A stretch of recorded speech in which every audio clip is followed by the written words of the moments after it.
Hello, John. Thank you for coming back to the show. Uh, Thanks for having me on the screen in the midnight sun of Pacific Northwest. So the last we talked, I think, was 3 weeks ago. Yes. And before we begin our latest and greatest updates of what's going on around the world, I just want to remind the audience in the description box, you can click the link and that will take you to John's website. You can sign up for the periodicals. You can also sign up for a reading. We'll talk about that later within the show, exactly what that all entails. But please click the link, help John out.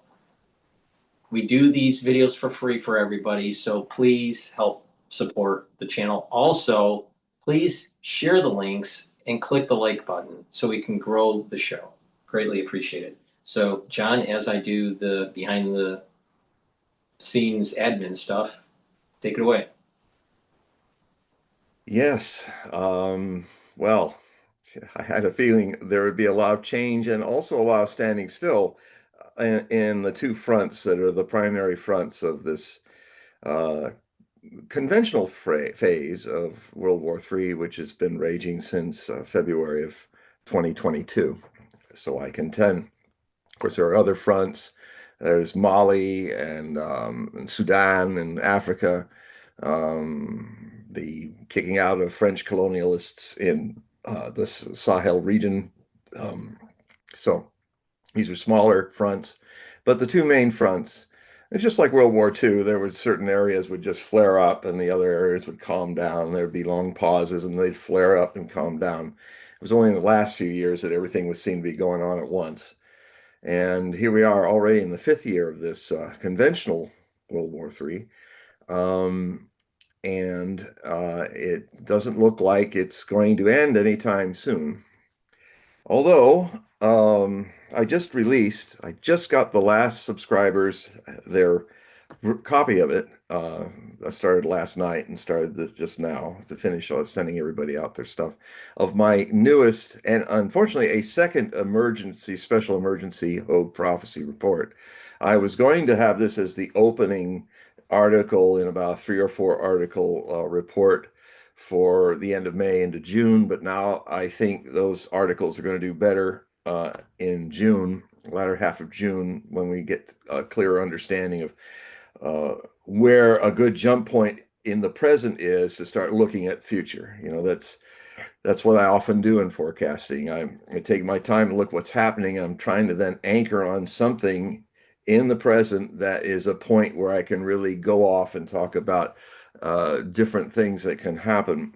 I mean, for one thing, the Iranian Israeli American part of this war has been, well, basically, America lost the war with Iran in its first 39, 40 days. And now here we are, I think, past day 90, 93 or something like this. Now this is also becoming a long and drawn out war, not because of the Iranians, but because who have won. It's because Trump is completely trapped on top of that, struggling with his frontal lobe dementia, trying to work out a way how he can get out of this huge trap he's put himself in. I mean, he is damned if he does or damned if he doesn't with his handlers, with his handlers, this. I think, I think I want to change the name of America now and call it APAC America, because it seems like they're our government now. Since they've crowded out Massey, who was one of the, with Rand Paul in the Senate and Massey in Congress, were the only two people that haven't been completely bought and sold to the APAC fundraisers, who are basically, they bought our government for Israel. And so from all those sides, he's in a real mess, and he's all over the place. And the only good thing I could say about it is that the people around him, especially the military officers, are. It sounds from what Robert Barnes is saying through his contact, which happens to be his friend, the vice president. Um, is usually very accurate in what he's talking about, is that the there's a lot of people in the military that are pretty much telling him, no, you can't do that, Mr. Trump. No, it's not going to work. And I think a lot of this stems from the 3 hour meltdown a few months ago that he had when the two pilots were missing.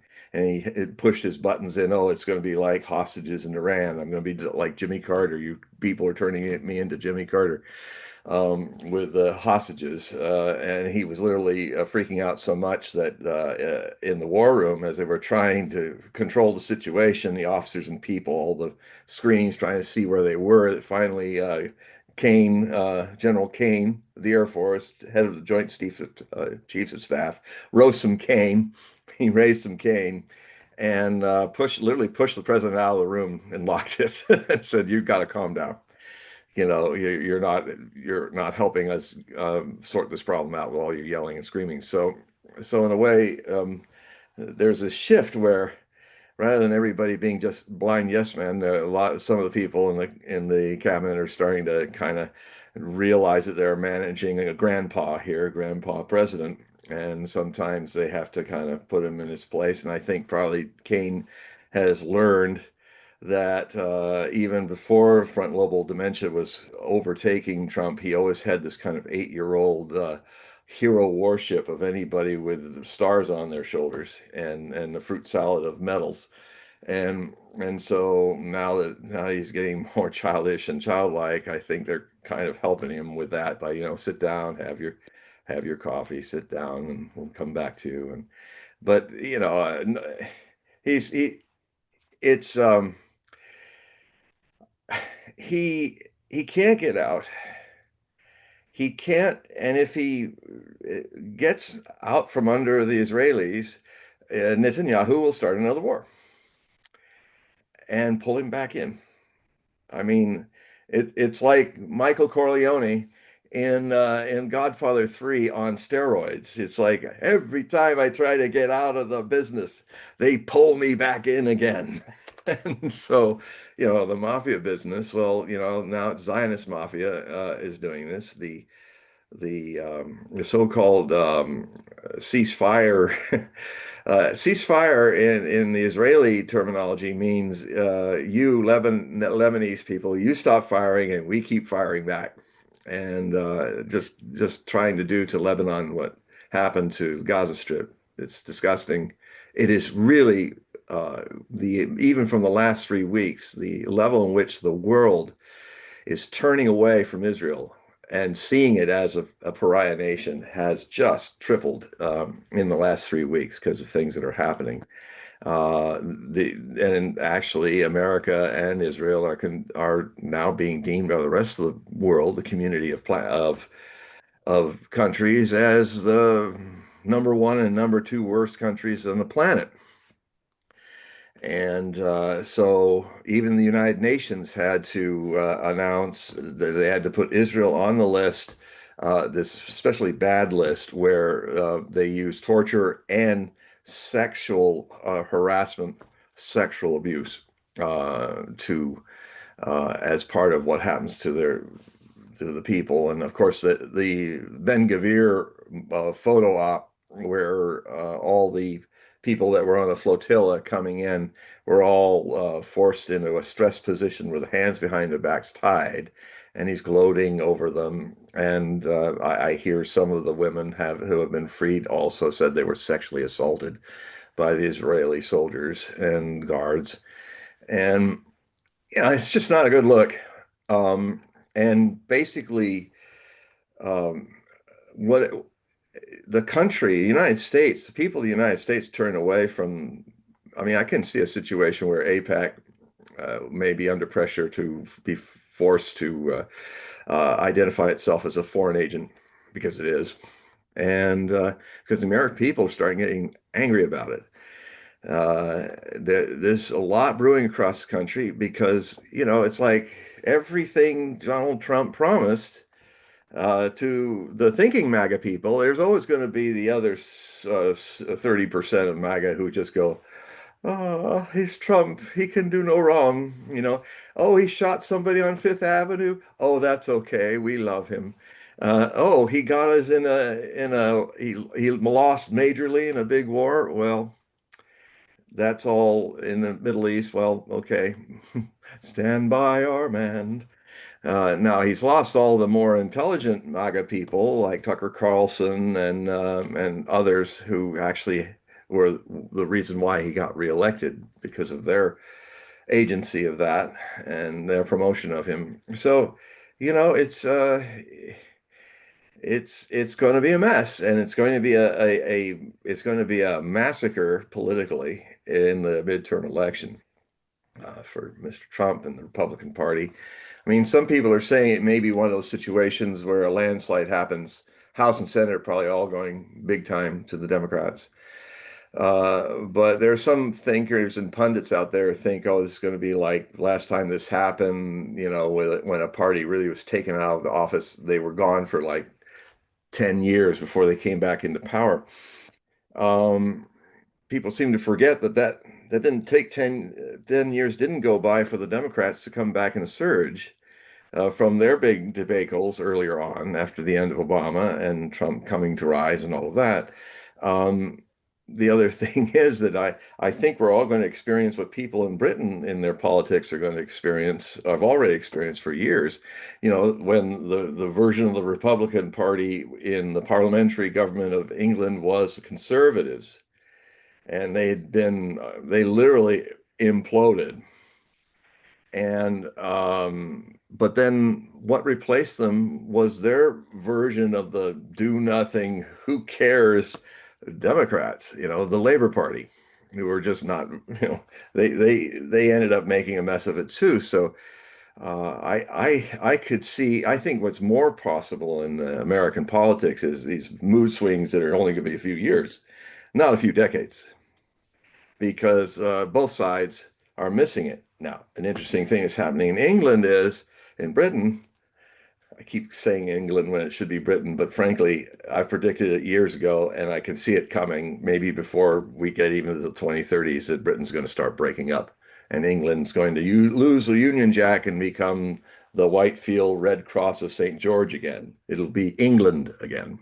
Maybe that's a good thing, and it can really start over again because it's holding on to this ghost of empires past, and as we are starting to become ourselves, the Americans, the ghost of the hegemon past, um, which, as I predicted, would be very rapid, and it's happening, and it can't stop now. So, um, lots of big shocks and change for the whole power base of the United States.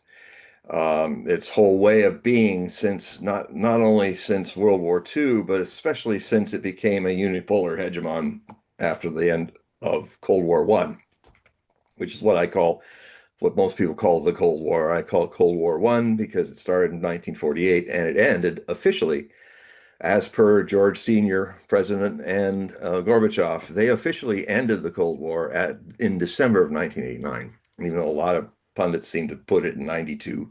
It really was 1989. That was the afterbirth of the stillbirth that came after it. So that's what's going on in Iran now.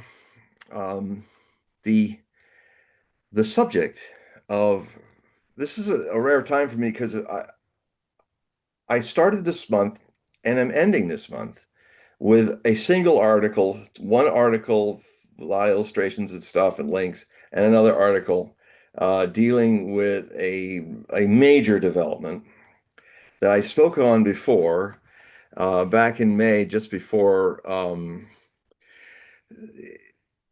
Let's see what I have my time chart here. Let's see, where was I when that was going on? Okay, May. Yeah, I remember talking a little bit about it, and there was this to refresh everybody's mind. There was Vladimir Zelensky. There's been this drone war going on between the Russians and the Ukrainians, and it's really become much more involved. And the Iranians are starting to hit a lot more targets in the Russian oil infrastructure. However, what I'm noticing is they are hitting a lot of storage tanks. Of course, we had a lightning bolt in El Segundo in LA when I was growing up. A big rainstorm came in the winter and it launched a lightning bolt and set one of those oil reserve is in the oil tank field ablaze. And it was amazing. It was just before Christmas. It burned into the new year. And it was just this vast black cloud of smoke covered Los Angeles. And so, but really what happened is they just let it burn and all the fuel burn itself off. And then they just build in a month or so, they build another tank. And so that's what it looks very dramatic. And the Iranians are more about the narrative than actually winning this war. They're more about creating a narrative that shows them winning rather than actually winning it, which they can't. Um, and so, oh, look, we're hitting the Russians really hard now. Well, no, they're not. It's causing damage, but the thing that is really looming, and it was starting a little when I did my May 8th, 9th release because of Zelensky openly threatening to send a drone attack into Red Square to have them blowing up amongst thousands of people watching the parade and the parade itself, the Victory Day parade. And even though my contacts in Ukraine, they seem to be blind or deaf to the reality that Zelensky he did indeed make that threat. I heard it, and so, but it's a real dead zone for real news in Ukraine these days. It's what happens when you silence all the opposition and put opposition parties that might have a hint of sympathy for the Russian-speaking Ukrainian citizens, which are like a quarter of the population. And then you end up with Zelensky coming in saying, I'm going to open all the parties again. We're going to get a negotiation with Putin when he first was elected. And then as soon as he got into the presidential office, these big goons that are members of the right sector and Azov and all the other Stefan Bandera fascists that really run Ukraine, made the Jewish Russian realize that he was a citizen. He's also a Russian Ukrainian. Doesn't even speak Ukrainian very well. He says, "You're our poster boy. We're the real power." And so he does their bidding, which means all those promises he made for a servant of the people party were all talk about somebody not fulfilling their promises. He makes Trump look like a lightweight compared to what Zelensky promised and what happened, the horrors that happened, especially if you were not Western Ukrainian. You could not speak Russian anymore, first in government offices, and then later Russian could not be spoken or taught in schools. These people were basically saying that quarter of the Ukrainian population that is not from Western Ukraine, who are the superior Slavs, they believe that they were the Slavs that the Mongols didn't interact with to give them Mongol blood. So I mean, I'm hearing this crap all the time from the Ukrainians. It's really quite shocking. It's just like kind of stuff that was going on in the 1930s and 1940s in Germany, where they're talking about we're a master race of Slavs, and you Russians are not who have lived in Ukraine for all these hundreds of years. And it started this basic, this is what happens when fascism comes back to Europe, and whatever form of fascism it is, if it comes back and takes a major state in Europe into control, it always starts a world war. That's what happened when you had Italy and Germany become fascist states. And then they helped the Franco in his civil war, which was kind of a rehearsal for World War II. It's where they tested their weapons and their new air forces. And then you end up having World War II.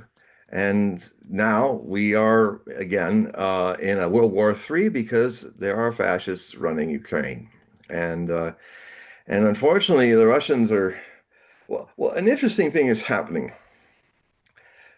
It, in this essay that I wrote, I the we've all this was written just after there was this huge demonstration, this huge escalatory attack that the Russians did about, let's see, when there was this strike of a school in Lugansk, which is now claiming, identifying itself as Russian and has seceded from the Ukraine, just like Donetsk did, just like other Russian-speaking provinces like Zaporozhye and also Kherson.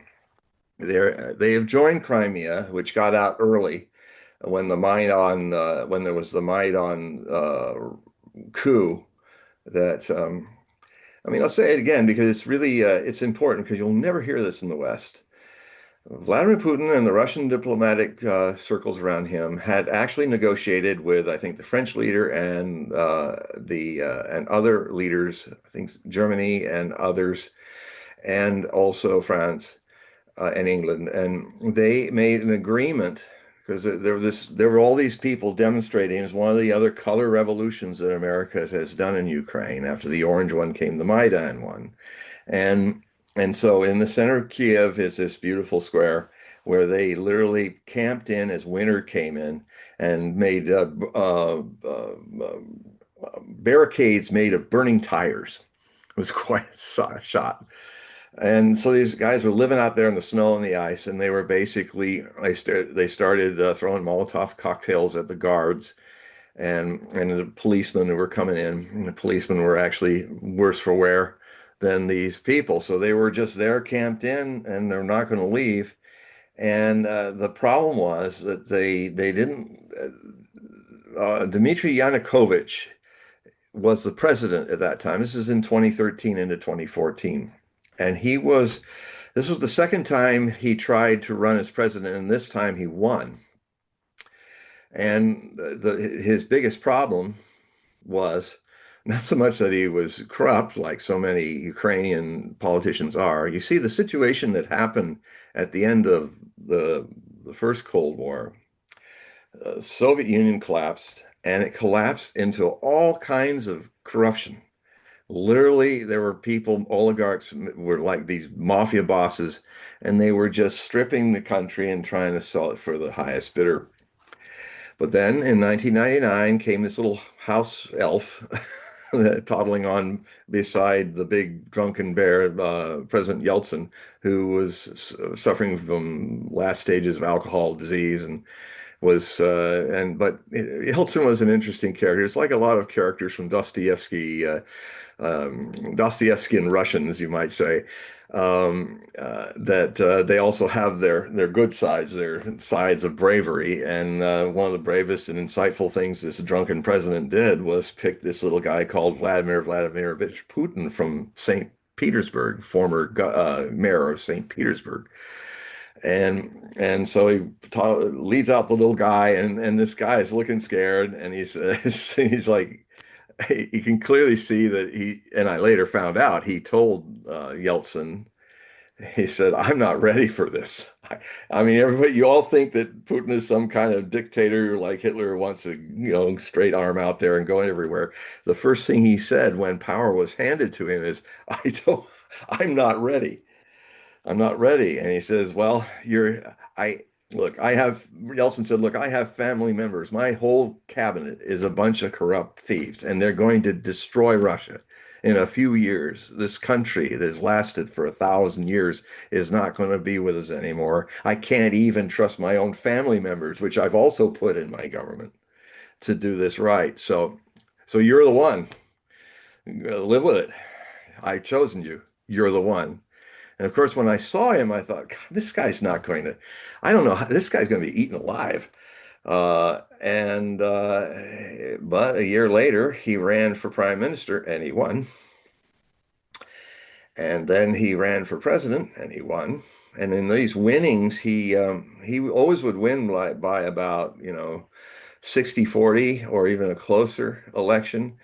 But what happened is that little guy literally slowly got the oligarchs out of power, and long story short, in 25 years, turned Russia around to the powerhouse, to the uh, economic powerhouse as well, and new modern army, new updated everything, updated nuclear defenses. I mean, if you watch Russia now, I mean, um, it's interesting because who's the black gal that's got everybody upset because she was a fan of Charlie Kirk?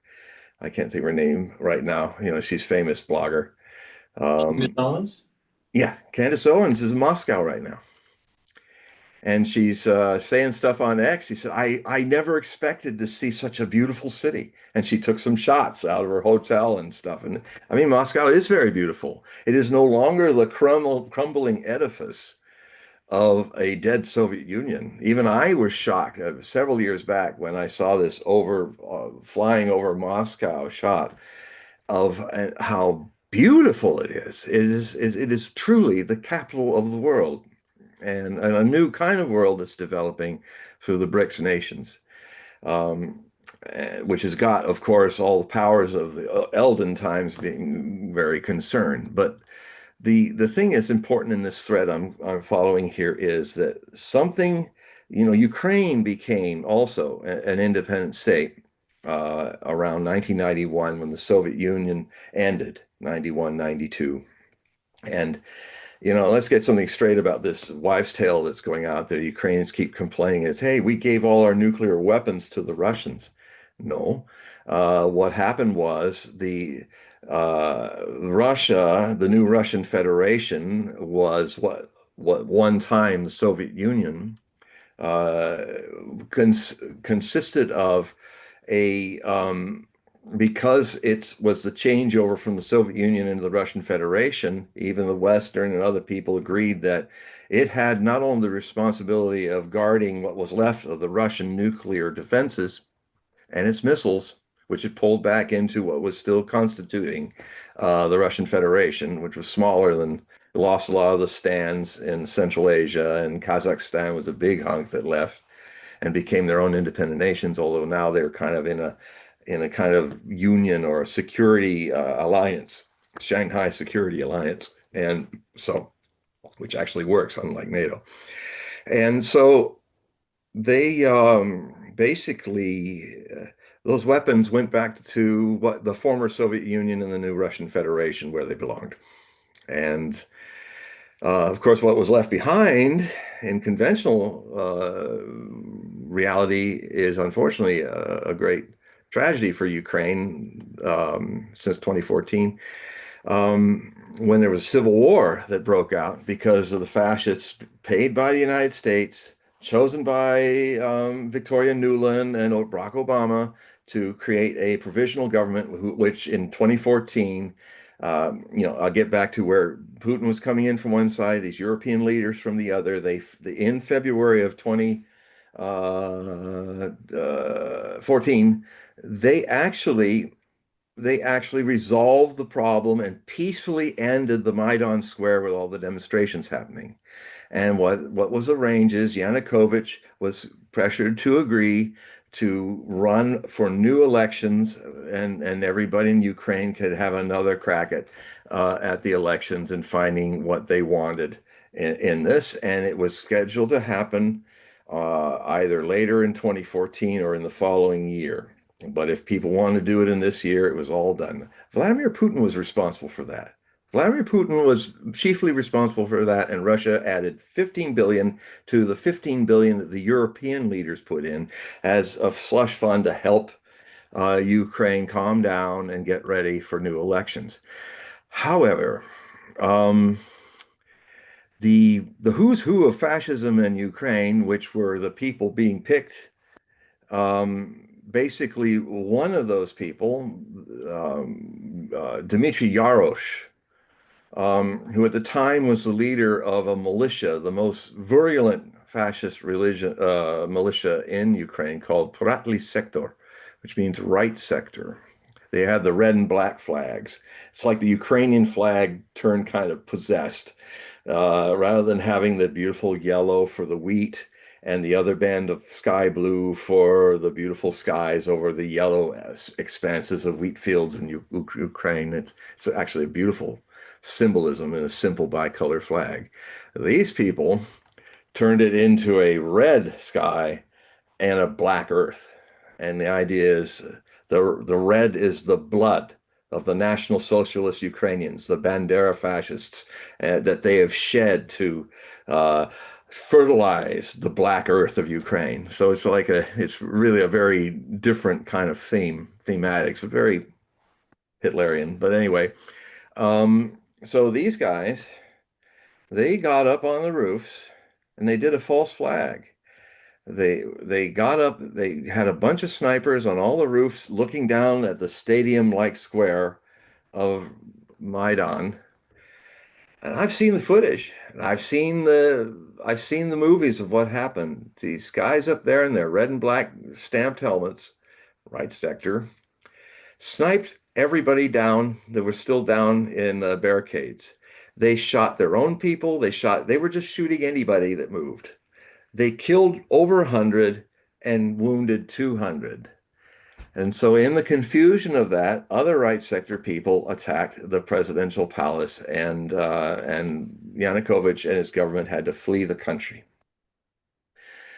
And all of that was being planned by Victoria Nuland. We know this because she was caught on a FSB wiretap. That's the Russian Secret Service. It's new letters, not KGB. And talking to the ambassador Pryat, the American ambassador of Ukraine, and having this conversation, and they're picking who's going to be. No, we don't want. We don't not want the boxer to be ahead of this government. No, he's too independent. No, get Yasenyuk. We can work with him. He's also a member of National Socialist parties and stuff in Ukraine. And and so they picked. I when I looked at the cabinet that they picked, especially the top six people who had all the military and Secret Service and censorship and all of that, I did a study on them. These people were the who's who of Ukrainian fascism, which they were kind of scary looking guys too. And I'm thinking, my God. So what happened is that our government, Obama, in this case, created the foundation of a provisional government that changed the rules and structures of Ukrainian law. That basically was the beginning of the end of democracy in Ukraine. I mean, Yanukovych, love him or hate him, was the last truly democratically elected president of Ukraine. And then after him was Poroshenko, who was another oligarch, chocolate candy oligarch. And he started the civil war against all the 20, the quarter of the Ukrainian population in eastern Ukraine, oblasts, provinces that that were that were considered subhuman by this new government, who were really conjuring up the horrors that happened in Ukraine in the 1940s under Hitler's occupation, when most of the death camps were mostly serviced by Ukrainian Nazis. They did most of the dirty work of gassing people. It's Ukrainian Nazis that did all the shooting in Babri Yar, this arroyo, this little canyon that came out of the western part of Kiev, where first 20,000, 80,000, then hundreds of thousands of Jews. They they they basically put out a proclamation and use the YID, if you understand, derogatory term, racist term, for all those YIDs out there. You are going to gather here in a certain place to be processed for your evacuation out of the region. So the SS officers were there. There's photos of it. All these people came in there. They were told to strip.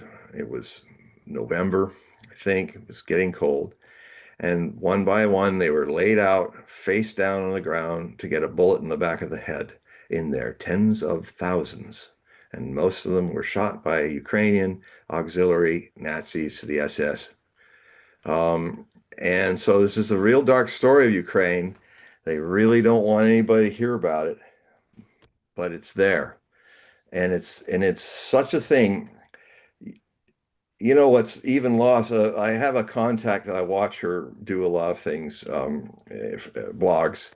I try to see both sides of everything as much as I can.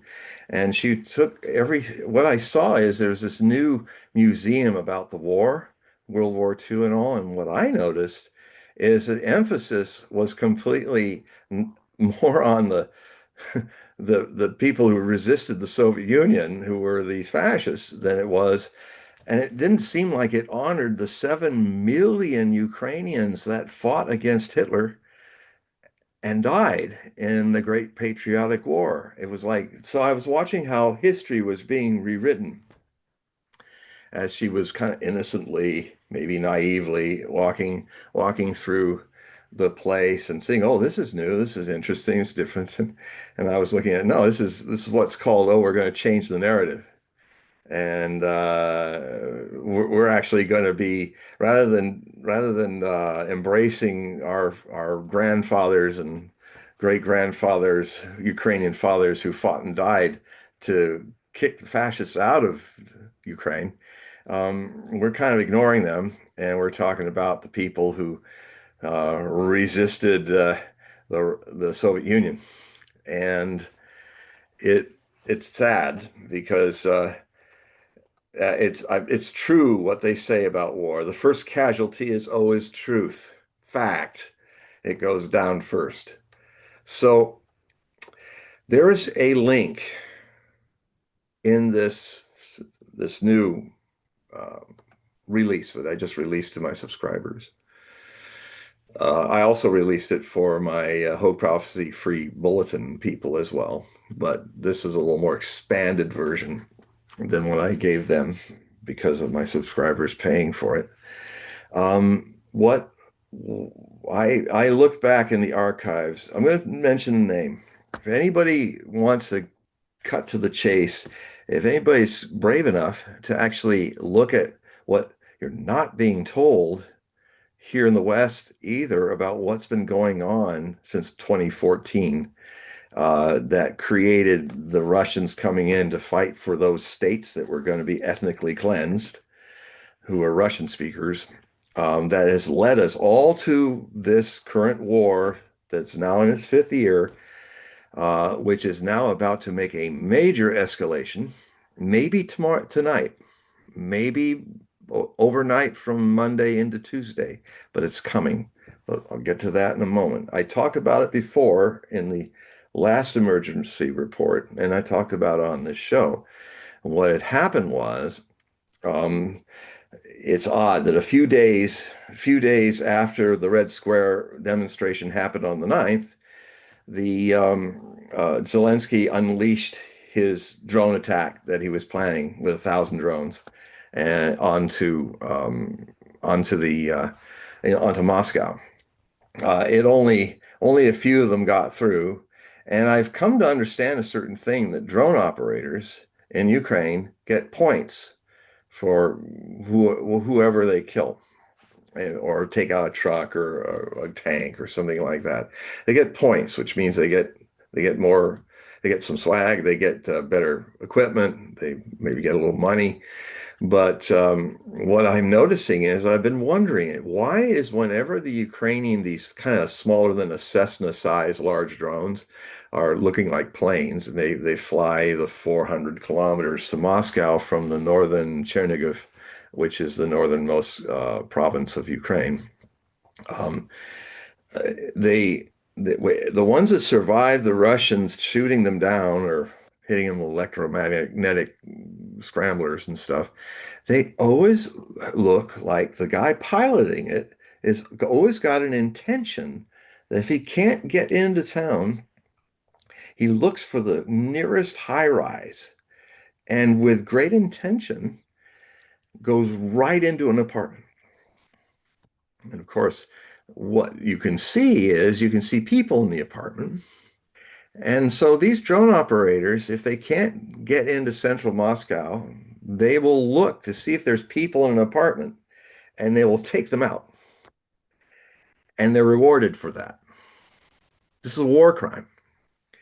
You don't, civilians can be in the crossfire, but you do not willfully go after them. I mean, of course, it's not as big an award as it would be taking out a Russian on a road with your drone, or chasing him around and then blowing him up, or uh, taking out a vehicle, or even sometimes when so many of these poor Ukrainian guys that are like 50, 40 or 50 years old that are being literally grabbed off the streets by 60,000 military police who, rather than fighting on the front, they're going around all through Ukrainian cities, um, getting out of vans and ganging up on like one guy, and they beat him down, and then they drag him in the thing, put him in the van. He gets maybe 2 weeks basic training, enough so he knows which side of the gun to point at the enemy. And he's then driven to the front and then given ammunition because they don't want him to use it on them. That does happen. And so these people who are hardly trained just end up being part of meat waves that charge over wide fields, getting pummeled by, the Russians have 10 times more artillery than the Ukrainians do. And that is why the casualties are so catastrophic. But also what happens is the with all the bad stuff I hear Ukrainian soldiers saying in the war correspondence about Russians, oh, they're muziks, they're mongoloids, they're this or that. I am surprised after all these years when I'm seeing Russian combat guys talking about them. They say, well, we respect them. They're badly led, but they fight hard. Just they're like us. They're like us. We consider them Russians because they fight like us, and they are like us. They're Russian Slavs, Kievan Russian Slavs, just like that was the birthplace for all Slavs, Russians, and those who think they're Western Ukrainian. And so what the Russians do is they have a special radio signal that they put out, and if you call it on your cell phone, they'll give you a place to go where you will be picked up and surrender to them, and then you'll be fed and clothed. And they're not abusing their prisoners. I have unfortunately a lot of footage of how Ukrainians abuse Russian prisoners. I've even seen them kill them. I've seen footage of that. So I have, for all the people that are wondering, oh, well, what's happening to Ukraine, which is terrible. What you'll find is, even in this huge attack that happened not that many days ago, which was what would have been the Russian counterattack to the Red Square. So both these things did happen, only they happened in the following days after Red Square celebration. And that's the one that was the biggest ever that hit Ukraine in the entire 4 years and 4 months of this war. It was huge. And there was also Oreshniks used, which is this new hypersonic missile. But they were fired at a little satellite town with a big industrial plant area. They were people while they were under attack in downtown Ukraine. They were taking cell phone movies and I have these in my articles. They're taking cell phone movies of these. It looks like a falling star, and that's the second stage of this hypersonic missile. And as it's falling, it's blazing because it's coming in at Mach 12, but it's slowing down because it's a huge.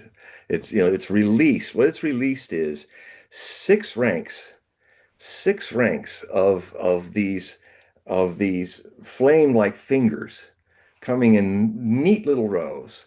And these are the metallic cone kinetic warheads. They're heavy metal.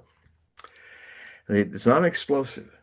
They're literally when you start seeing them glow with the plasma like a capsule in a reentry, that's why they're so bright, because they're coming in at Mach 12, 12 times the speed of sound.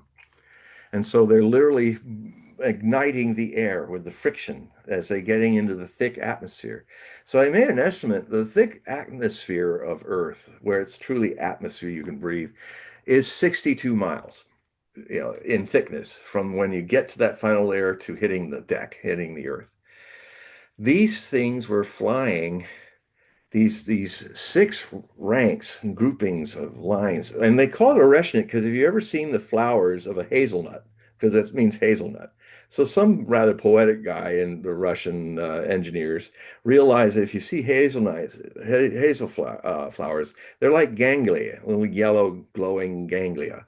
And so when they're coming down in flames, they're like these ganglias coming down, and so that's where the name Oreshnik comes from. That's why sometimes people make the mistake that these 36 submunitions flying out of the rocket stage in terminal velocity at 36 bombs divided into six ranks. So they all go hit. It's like if this is the ground, the target, they're like slow motion. They're going boom, boom, boom, boom, boom, boom, boom, boom. So they're digging. They dig. This is what makes them so deadly to underground bunkers, where, of course, Ukraine is dotted with them, and they're full of NATO, American, and German, and British officers and men. There's a whole lot of them there, and the warning now is that there's an even larger and sustained attack of Ukraine that's coming, which could come overnight or overnight in the next few days. That they basically said, we're going to go after all your decision centers. So the warning of the not the diplomatic foreign ministry, but the warning came this time from the Russian Department of Defense. So the generals were allowed to make the warning, saying we're going to come into central Ukraine with our attacks. They're going to be the largest you've ever seen. We are escalating this war for two reasons. One, the whole country has been ready for this escalation. Russians, 150 million Russians, have been very much impatient with the president of Russia. As much as they love him, he's very cautious. You will never hear that in the West. He's a lawyer. He's not Dr. Evil. He is a lawyer, a cautious guy, always goes by the book.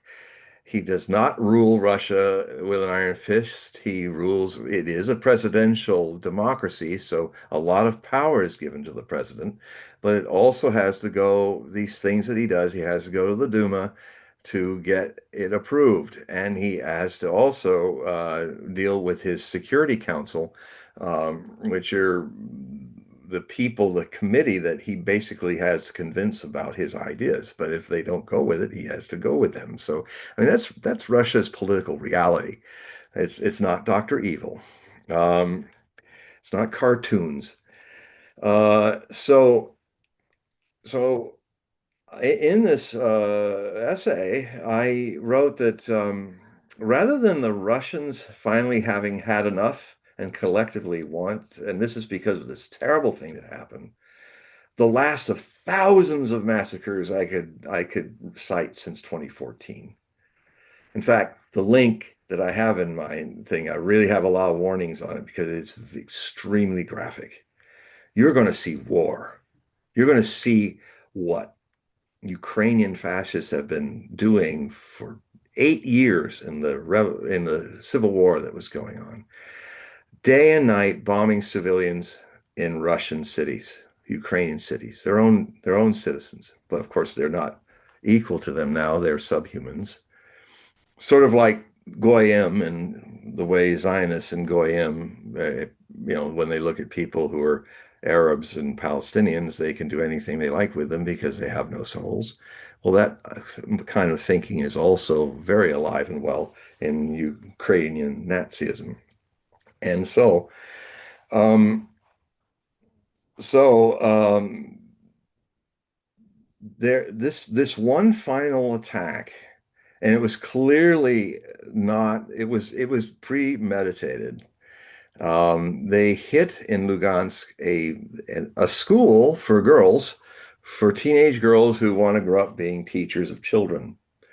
It's called the Pedagogical School of Slovibrisk or Sloviisk. I can't get the thing right, but it's in Lugansk. It's in the part of Ukraine that in September of 2022, about 5 months into the war, there were referendums that they had, and they all legally, those four oblasts that I talked about, they all legally became, in Russian law, states of Russia, provinces of Russia.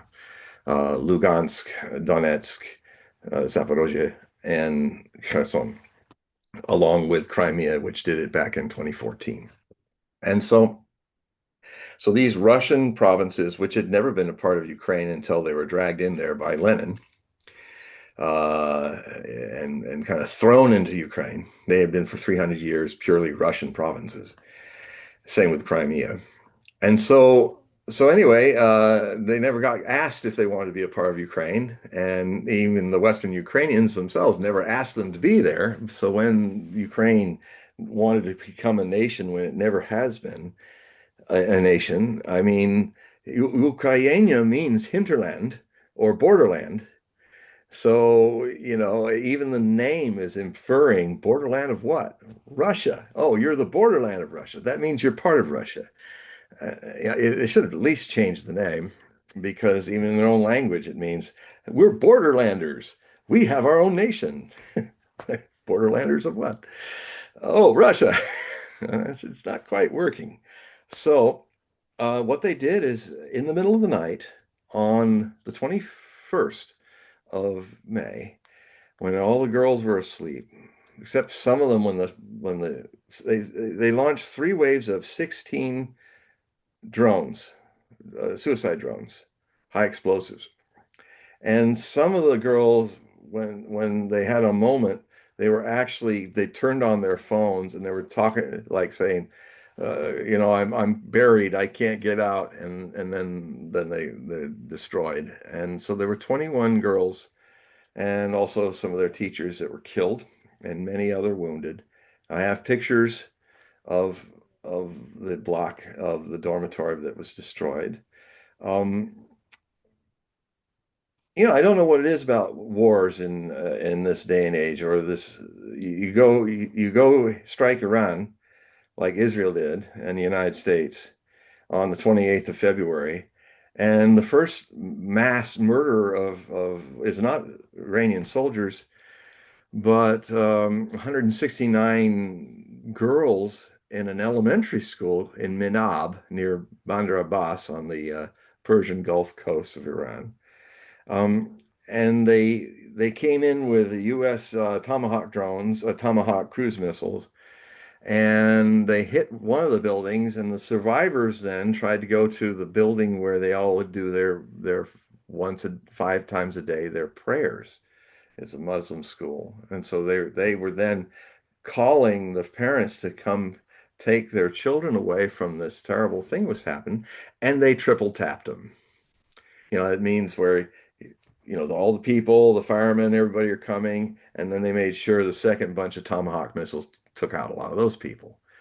They did the same thing in this girls' school, the Ukrainian fascists did, with this Russian girls' school. And I don't know who was triggered worse, but I think, Vladimir Putin has two daughters, and he's very close to them and very protective of them.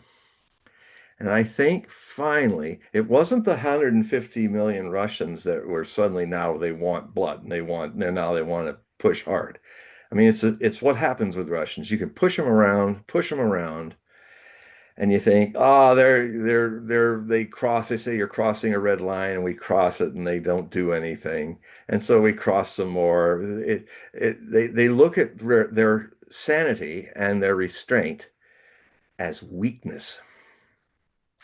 But what happens is it's happened over 1,000 years of European invasions, and all the European invasions have it's been disasters for Europe, but they keep coming.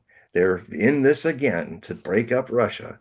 And this time it could very well break up Europe. Karma finally comes around. It takes a while. So this hitting of this school, I can't speak for the 150 million Russians, but I can definitely acknowledge there's one Russian who finally made the turn, and that was the Russian president, who has tried so hard to stop the civil wars. He did Minsk 1 and 2 with European leaders to try to keep all those oblasts in Ukraine, not to break it up, and just to make an arrangement so that all the states inside Ukraine would have more autonomy. Now, if the Western Ukrainians want to do business with Europe, great. If the Eastern Ukrainians want to do more business and culture with Russia, okay. But so he was actually trying to keep the Ukrainian Union of Oblasts together. But what he found out is Angela Merkel and President Hollande of France, and Merkel was the Chancellor of Germany at that time. They admitted later, after the war started, that they were only buying NATO time to train hundreds of thousands of troops for their campaign to ethnically cleanse the eastern Ukrainian Russian oblasts of Ukraine in an ethnic push to push, if the ones that didn't move would be killed and the rest millions would be forced to go into Russia and clear them out. That was clearly seen. That was what pushed the Russians to preempt that offensive just as it was starting in February of 2022. You will not hear that story if you're following Western media, but that's what happened. The bear was provoked to get into this civil war and with Nazis.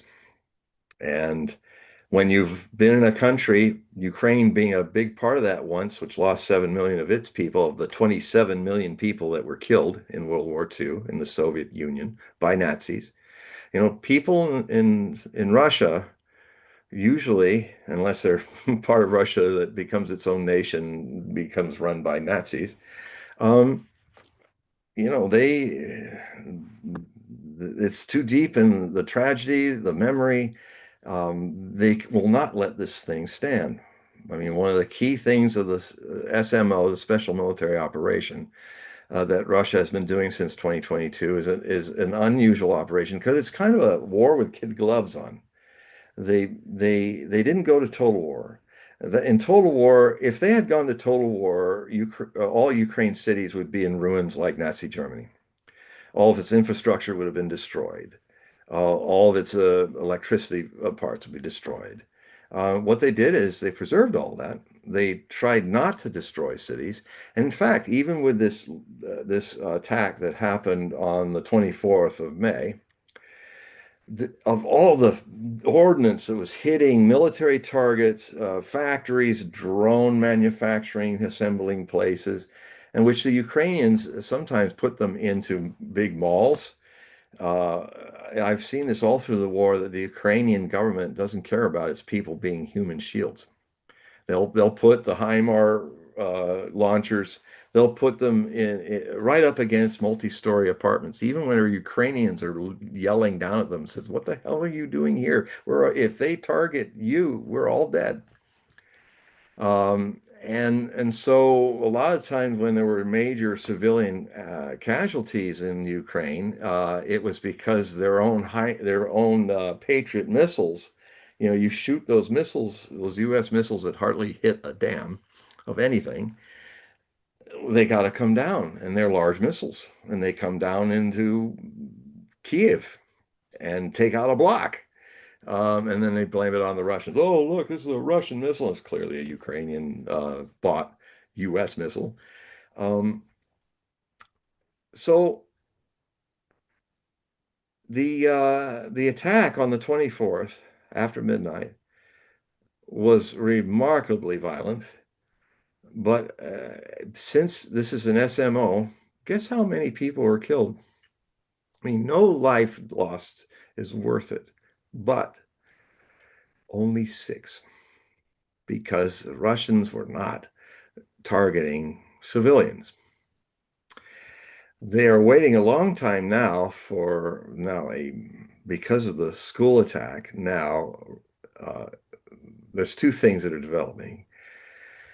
Europe, since this new year started, Europe has been, its idiotic leaders have been talking themselves into openly saying, we're going to rebuild our armies. In fact, Merz, the head of Germany, Chancellor of Germany, he's saying, it sounds a little Hitlerian. He's saying, we are going to reconstruct the German Wehrmacht, I mean, not Wehrmacht, I mean Bundeswehr.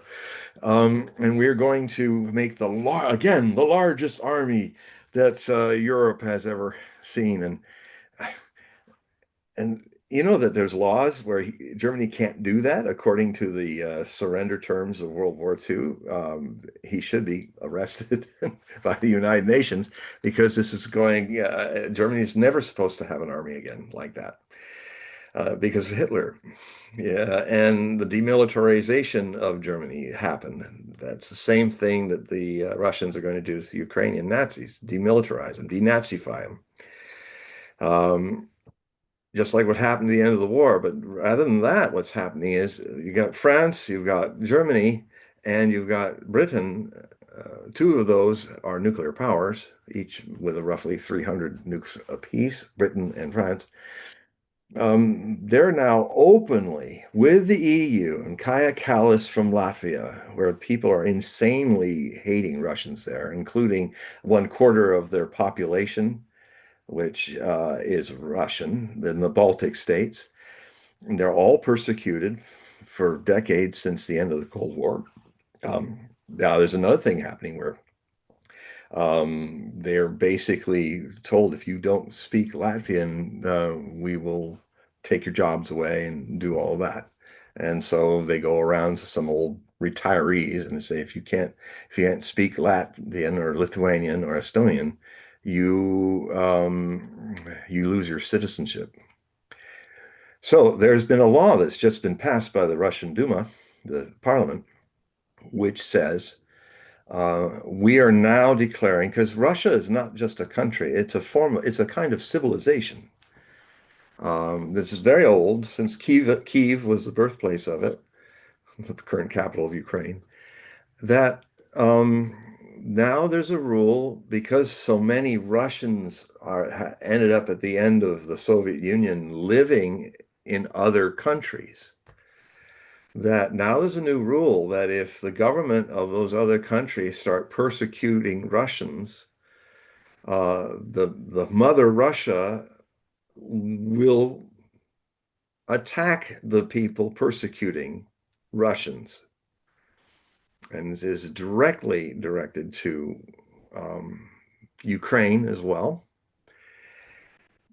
And so there's this link I have in here from 2015, early part of the Civil War. In deep winter, you will see, um, well, actually, you will see something in 2015 that happened with this guy called American expatriate who married a Russian woman, has 3 boys. He lives in Lugansk. His name is Patrick Lancaster. He is an amazing war correspondent. He has been there since the beginning. He's fortunately still alive. He survived some real close calls. But one of them was the link I have in here with all the warnings about how graphic it is. In the link, you will see in the central part, just when people are at the main time when everybody's at the supermarkets and stuff.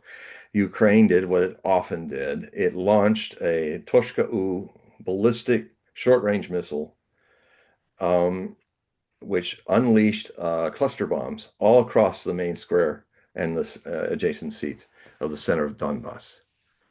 Um, and so he hearing the sirens, he's seeing the smoke, he's putting on his vest and his helmet, and he's just a block or two away from where he lives. He turns the corner and sees an absolute carnal house, body parts everywhere. He climbs into a bus that's all its glass windows have been broken, and there's all these dead people in it, mostly babushkas and old guys. It is terrible, and you must come and see it. I know It's not easy, but if you want to understand, I mean, in prophecy, what I do is often what Hermes Trismegistus, the ancient prophet of the Egyptian Greco mystics, um, he said, we try with prophecy to avoid bad futures, but it is good to know the future because if it's not avoided, at least you'll understand why the blow came at you like it did, why the blow's coming to American hegemony, why the blows of Zionist Israel have set in motion possibly the destruction of Israel and certainly the very rapid end of the United States as a global power. Um, and I think, at least from my experience, I think it's important to understand the blow. I think it's important to see this video if you can. If you can't, that's fine. But be brave if you can. See what for 8 years was happening to Russians in Ukraine. And then you'll know why this war is happening. I think that video that I've got is one of the worst, but I've seen hundreds of these videos of hundreds of massacres daily of civilians, no military assets anywhere near it. And he's been there. And if there's ever a Nuremberg trial, the thousands of hours of Patrick Lancaster's footage is going to damn all the leaderships of Ukraine that passed into that demonically possessed space of being ruled by fascism. Because it's the same stuff that happened with Hitler and the Holocaust and all that. It's a Russian Holocaust. And at least 14,000 civilians were killed in those 8 years. Um, because this is all important, this is all rather elaborate backstory that I'm trying to say. And it's a little bit of like what this article does. People read me because I give you the backstory.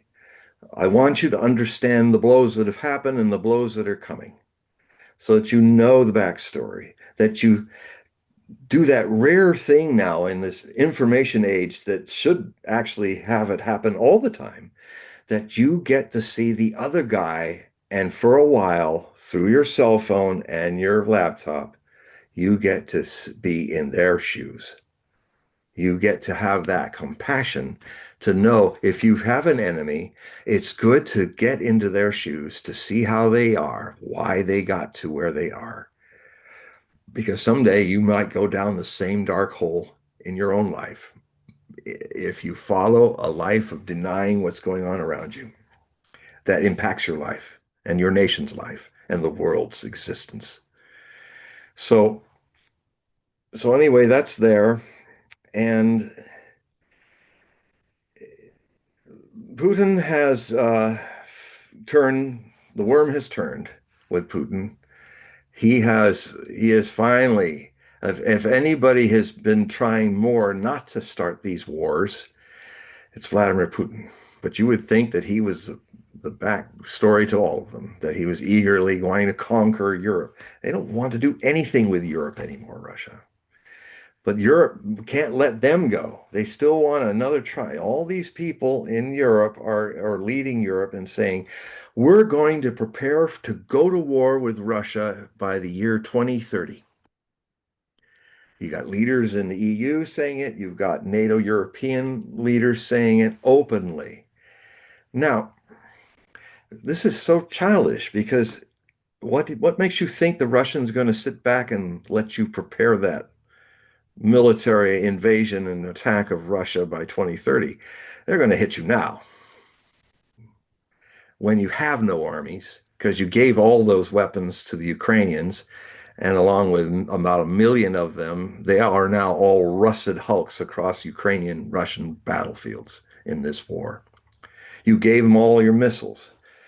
Uh, you've given them, and also you have been guiding, you Europeans have been guiding all these bombs, all these missiles through your own telemetry, that you have built for the Ukrainians, that you have given to the Ukrainians. That makes you part of this war.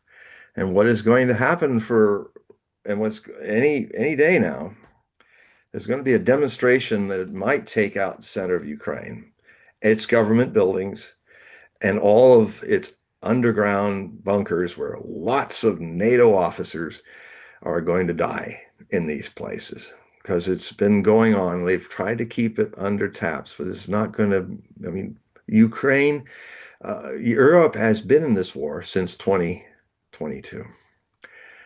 There's at least the Polish armies were sending entire battalions as mercenaries.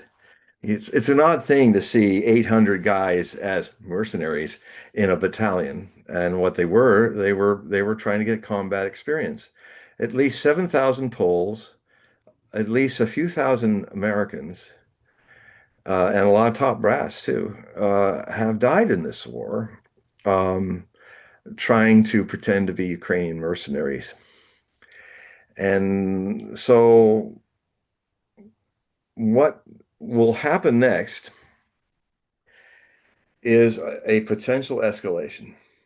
Hope we're going to see now from next week and into the summer, we're going to see this war in Ukraine escalate. The proxy label is going to drop off of Ukraine. It's going to be Ukraine and Europe, and all the European nations that are arming it are now part of this war. The Russians are going to it is possible, and I've been warning of it in my Hogue prophecy reports since September 2022. In my next set of articles, I will document all the warnings of demonstrations of escalation. And what that may mean is that the Russians now are 20 years ahead of the Americans in hypersonic technologies. And some of their avant-garde missiles that go 29, Mach 29, as well as the Mach 12 Oreshniks. I have a map in this article where you see there's about 40 different manufacturing centers from Italy to Spain, and a lot in Germany, and a lot in Britain and France. Uh, all those have been listed. The Russians put out a report where they listed all their targets. The Europeans are going to send another 16,000 drones to Ukraine so that Ukraine can launch into Russia 1,000 drones a day. What the Russians are going to do and could do, they'll announce it because you won't be able to do anything in Europe. Between 5 and 12 minutes, all their hypersonic missiles will take out all of those bases across Europe. Europe will be under fire. Europe will be in this war, as it's been rather cowardly in funneling all this stuff to Ukraine. I mean, we're even notorious enough here in America that some of our senators, like the senator of South Carolina, more than once has openly said on Fox, without any problems or shame of it, he says, "Yes, we're going to get the Ukrainians they're going to fight the Russians to the last Ukrainian." He said it twice. I heard him say it twice. Yes, to the last Ukrainian. That's how we'll hurt the Russians. This is Lindsey Graham. Lindsey Graham, yeah. Yeah, Lindsey, I watched him say it out loud, after he's had a few, because usually I don't think he's ever been sober for the last few years. And he says, yeah, to the last Ukrainian. That's what we're going to do. Yeah, it's like, doesn't he have any sense that there might be Ukrainians hearing that and saying, what? It's like, we're going to go after China if it takes the last American to destroy China. What do you think, you Americans, if somebody had that in mind for you? And I mean, it just reminds me to the old absurdity that began in Vietnam, where a general, when the Vietnamese village was destroyed and all its people killed, a man would stand there with his big brass shoulders shining and say, "We had to destroy that village to save it." Literally, people said that. It's documented. And now I've taken that concept and I've moved it a little farther. We've evolved it now in our hegemonic period where we go into Libya after Libya surrendered its nukes and surrendered its missiles to as a price of coming back into the civilized world. The United States, that was Gaddafi doing that. We fought this war, got ourselves in a war with France and Britain and with us, killed Gaddafi, wiped out his government, and now, ever since 2011, in October when that war started, it has now become a completely destroyed nation. It's like, and so I could hear the next generation of American generals saying, "Well, we had to destroy that nation to save it." It's a ruin. And the people are like back in Mad Max zones, like it's a beyond Thunderdome down there. Thank you very much. Um, now the biggest one we're doing that with is, we have to destroy Iran to save it too. We ought to save it from the evil Ayatollahs and all. So we're going to, destroy it to give it freedom. And the same thing is going on with the Europeans. And the problem is a bully always ends up, if he keeps fighting, his luck runs out and he finally starts pushing somebody who can push back. And the Iranians are just the people to push the American aggressors back. And they've done it quite well. And I'm about to finish now with this rant. My future reports are going to be talking about the potential of demonstrations by the Russians with the idea of scaring these idiots who are running Europe straight and maybe getting them to relent and stop this and start negotiating and ending this. There is one problem, which I didn't address in this article that I just released, but will in future ones in depth. There's a statement I've said often on this show, which I think rings true for the situation that have been in and what will be coming. Is Einstein once said famously, the difference between mediocrity and genius is that genius knows its limits. So there's a guy named Sergei Karaganov, who is a well-known aide or advisor to Soviet presidents and also to Vladimir Putin. And Putin has publicly said that he does not agree with Karaganov on this idea, but he's kind of coming around to it. Karaganov says the problem with these people in the West, I mean, we're moving east. We want to turn our backs on Europe. We're now, and we see ourselves as a Eurasian nation, Russia, with a European half, which is 1/4 of Europe in size. And his idea is first start conventional, these demonstrations, and then go to tactical nukes. If they're not scared with the conventional things we can do, we have to move to tactical nukes. Now, I agree with Scott Ritter, one of my longtime sources. He says you just never use nuclear weapons. Never. Because if Russia initiates using tactical nukes, these idiots will go to tactical nukes. Yeah, you Russians are making a big mistake if you think that mediocrity knows limits. You're the geniuses. You're the military geniuses winning this war. It's your fault if you presume idiots are going to know, like your genius and insight, your limits. So the real danger is these fools might just respond to the Oreshniks and the non-nuclear weapons with a tactical nuke. And that's the end of all of us. So I'm not feeling that looming. I always make that point because I did feel it at the end of Biden's presidency. There was an issue. I don't have to go into it again now. But I'm not yet feeling that dread that I had in the Cuban Missile Crisis when I was in the last 13 days of my 6th year on this planet. But I'm watching carefully. I've been saying now since this year started that the next 2 years, 2016, 2017, are going to be the most decisive and most dangerous in human memory. So we're not even halfway through these 2 years, these 24 months that started with New Year's. And this will be one of many potentials where the human race might rush up and, with eyes wide open, fall into these catastrophes, mainly because they're so misinformed. Uh, so we're about to enter a real big effort that could end up that way. It may not. And what I'm trying to do is my little bit to enlighten people about these things by telling you stuff you're not going to hear in your news. That's true. And I can give you the sources to test if it's true or not.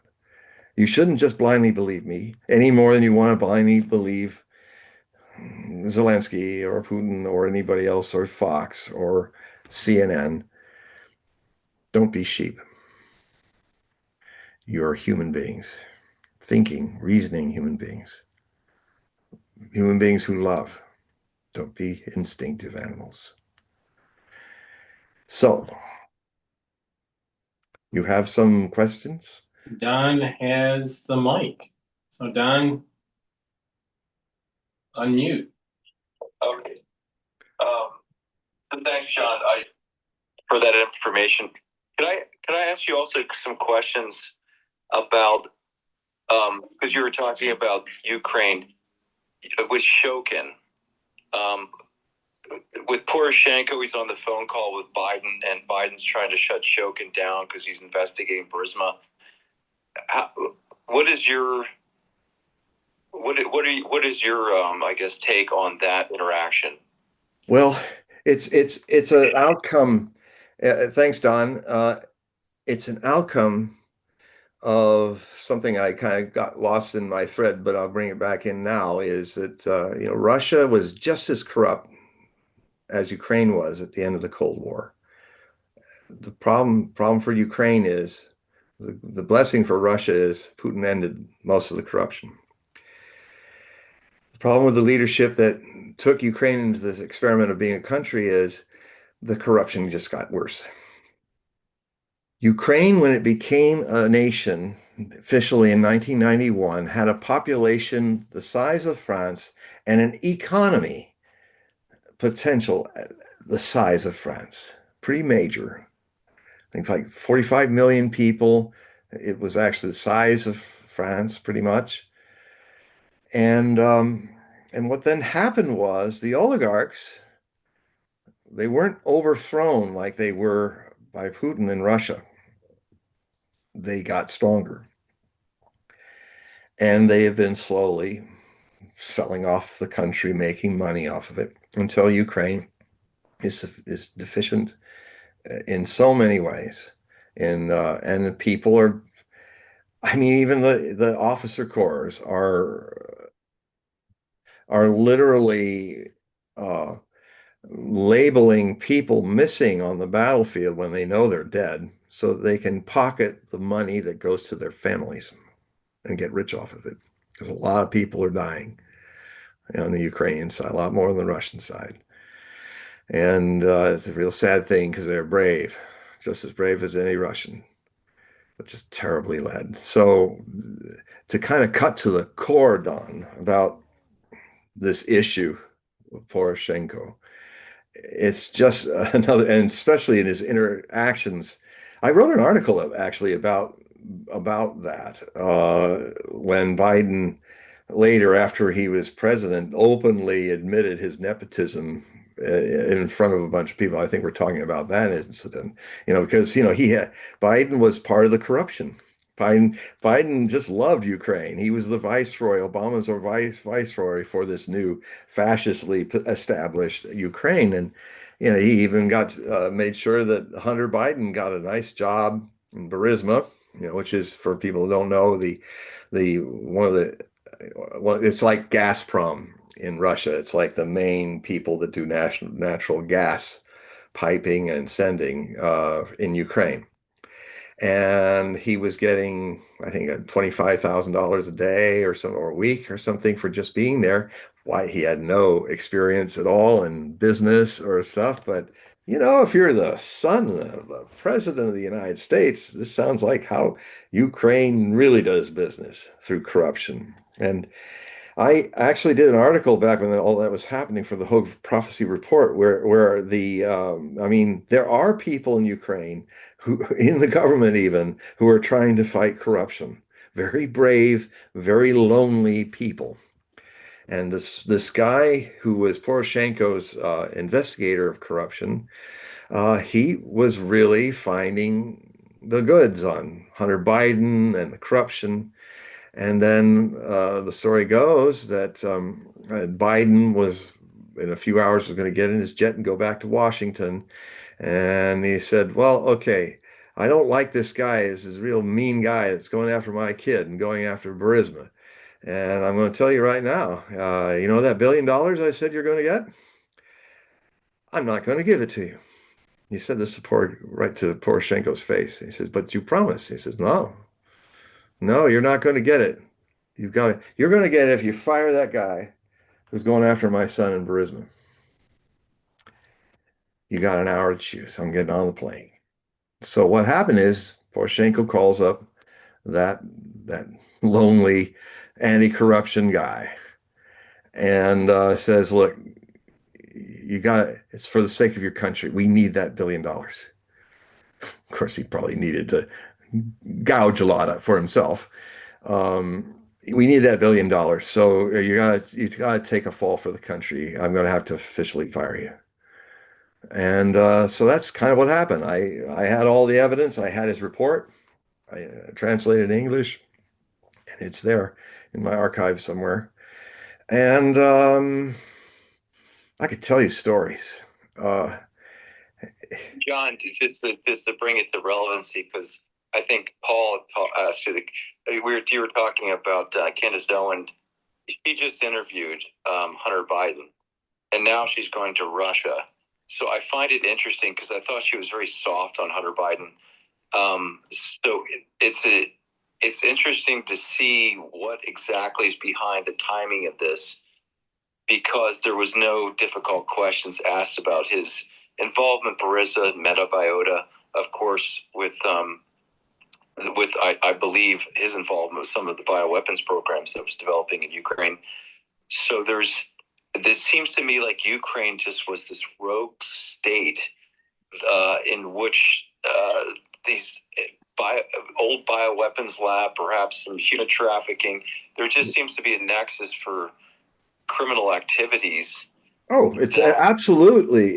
There are 24. The CIA established 24 of those biolabs. And early in the war, within the first month, the Russians were reporting, they were showing the documents, they were showing people some of the biolabs where this stuff was going. I saw it. I saw the papers, I saw the documents. And, because the Russians actually captured some of those biolabs before they could be destroyed. So,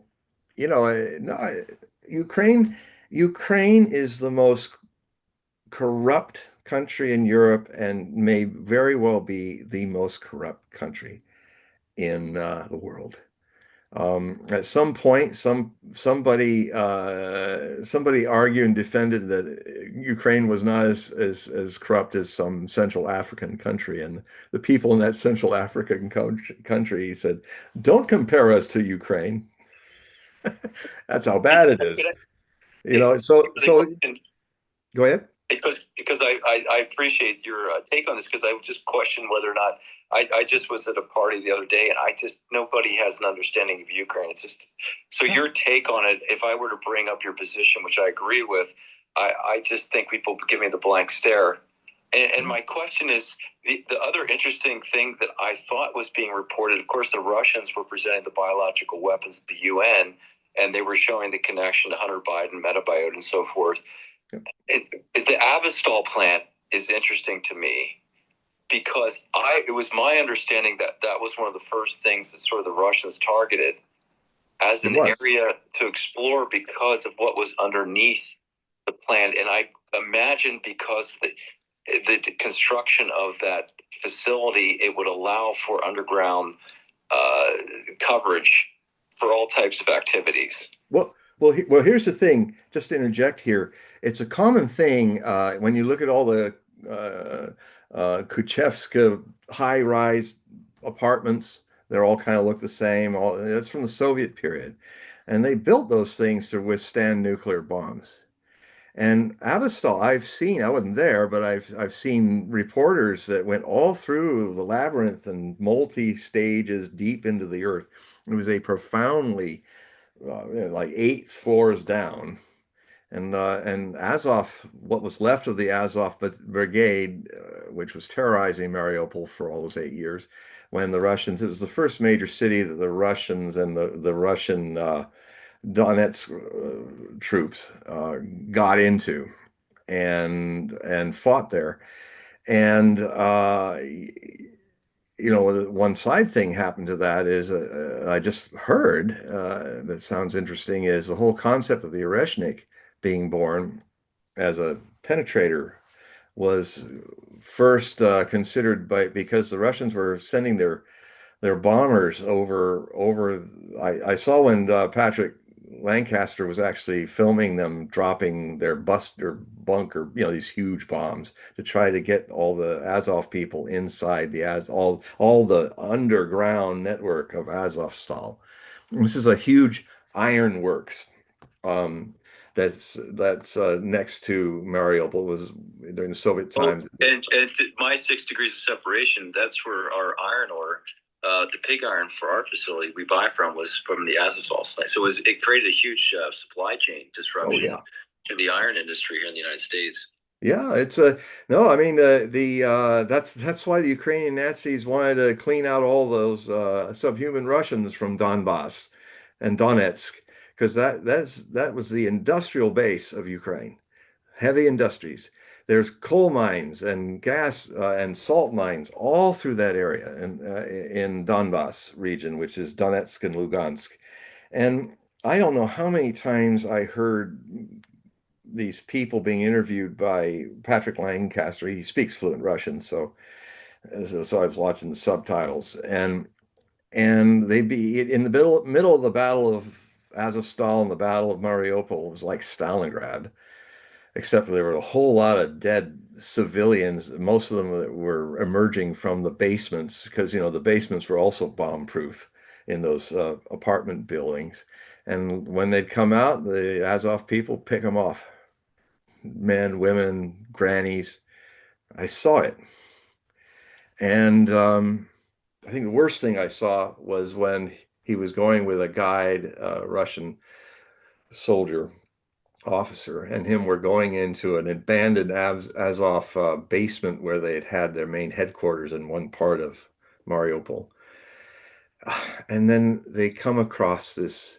It's all this. They stripped off all their emblems and stuff so they could like disappear in civilian clothes and stuff. Rather cowardly of them, these guys. All this SS paraphernalia, Hitler pictures, swastikas, and he stumbles upon this woman who is dead, a young, beautiful woman. Once was beautiful. Her face was completely covered in blood from beating. She was clearly raped, and they burned a swastika into her belly. It was just like and the way Patrick is so human. He's just like, oh my God. And so fascists always are the same. It doesn't matter whether Ukrainian or Imperial Japanese or, take your pick. It's a bestial, or if they're Zionists, the new fascists on the block. They just do terrible things, and there's no way to negotiate with them. They have to be defeated. We try to negotiate. John, do you think it's the interesting thing in the United States, what you're calling the fascists seem to be these neocons? Do you think there's a threat to Putin's power structure that with neocons within the Russian government? Well, no, no, because it's a little different. I mean, yeah, there definitely there's been a lot of people that Karaganov is actually, one of his advisors. Um, and they've, Putin has at any one time 70% to 85% popularity. Can you imagine anybody in the West that can even dream of that? American president with that much. Hasn't happened since Reagan or something. So, um, he was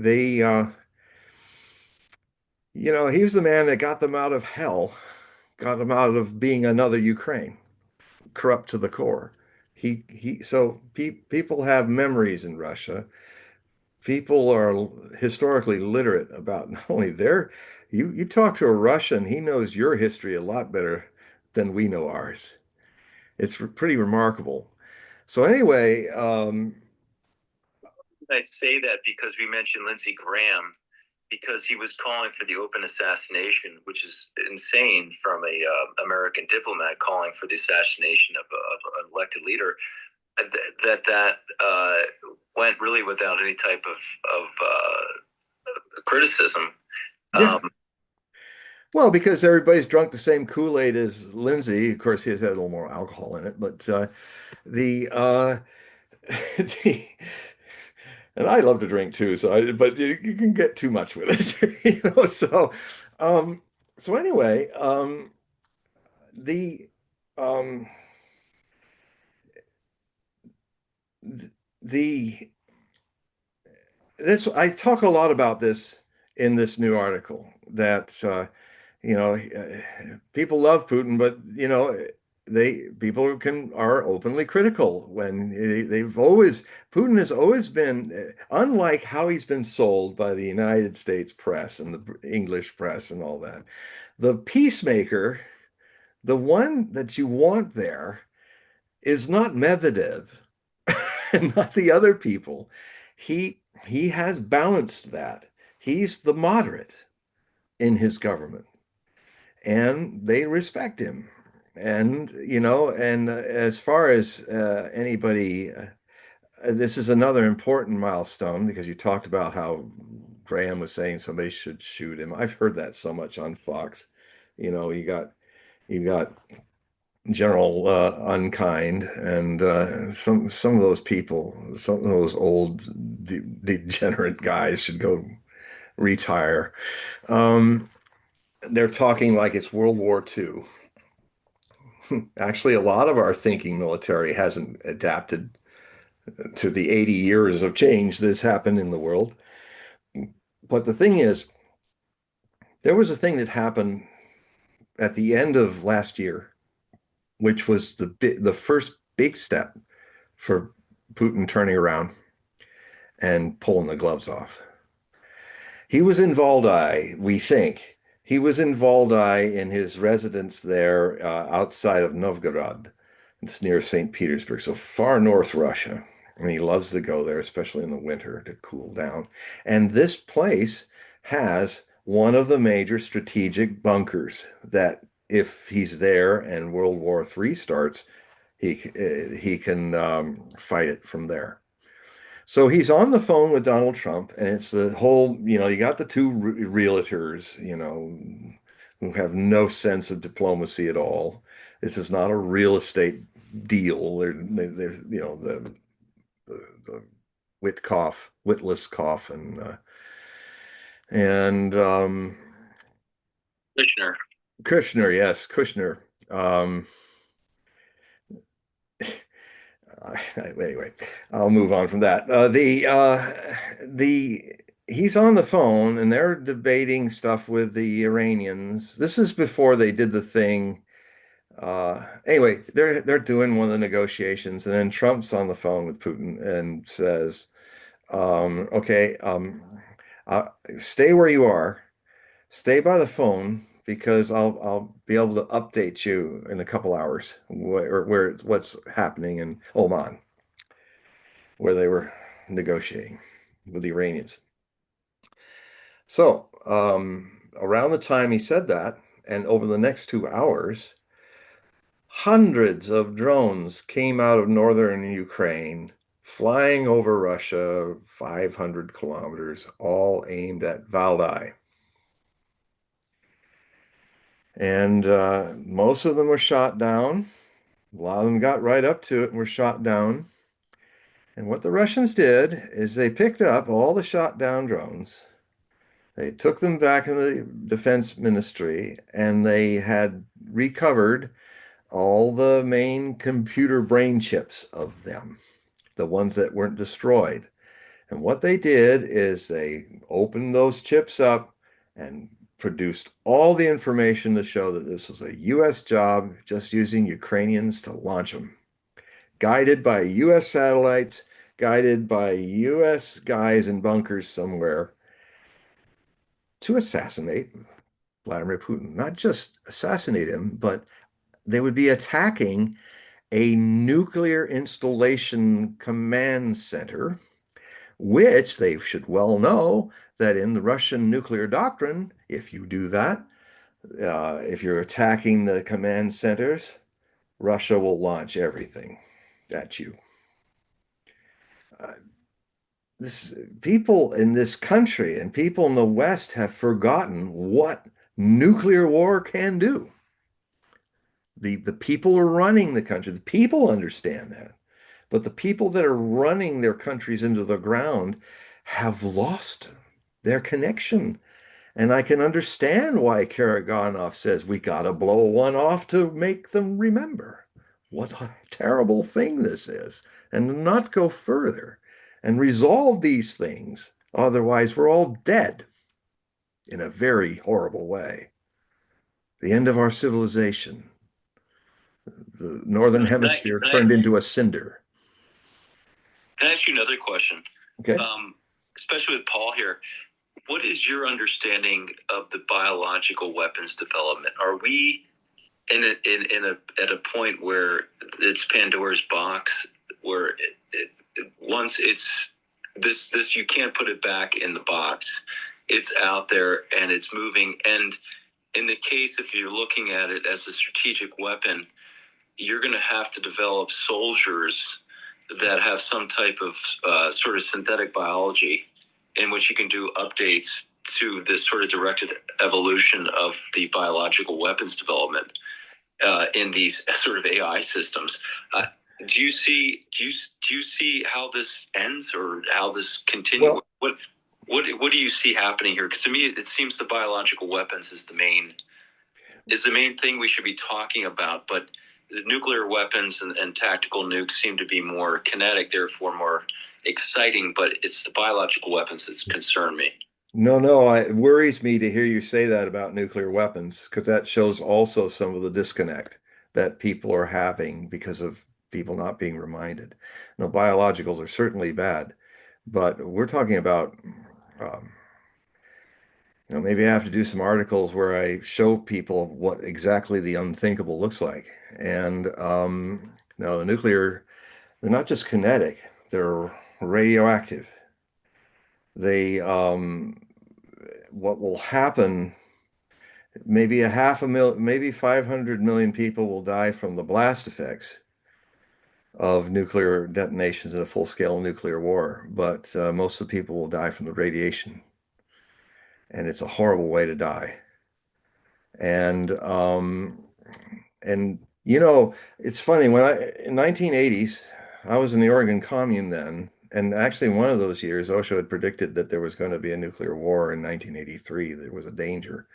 And so he was going to ask Manan Sheila if there was a way we could build underground cities on our ranch to, wait it out.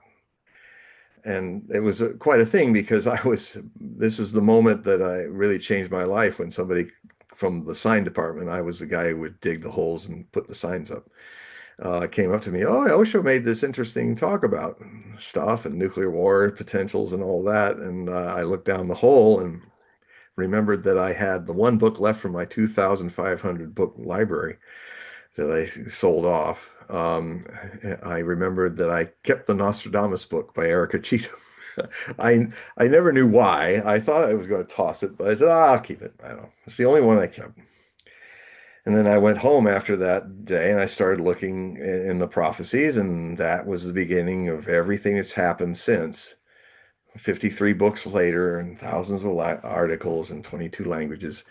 That whole began in that year, and that year actually had a brush. That was the year when Reagan did the evil empire speech to a whole bunch of holy rolling evangelical doomsday cult and Christian nationalists. And the Russians made the Soviet leadership made the misunderstanding of that. They thought he'd lost his marbles and was going to strike Russia in some biblical, to fulfill some madcap biblical prophecy. Boy, does that sound similar to some certain people in Israel and other places in Christian nationalism that see this war with the Palestinians, this Holocaust against the Palestinians, as Amalek from the Old Testament, where you wipe out a whole race of people because God told you to.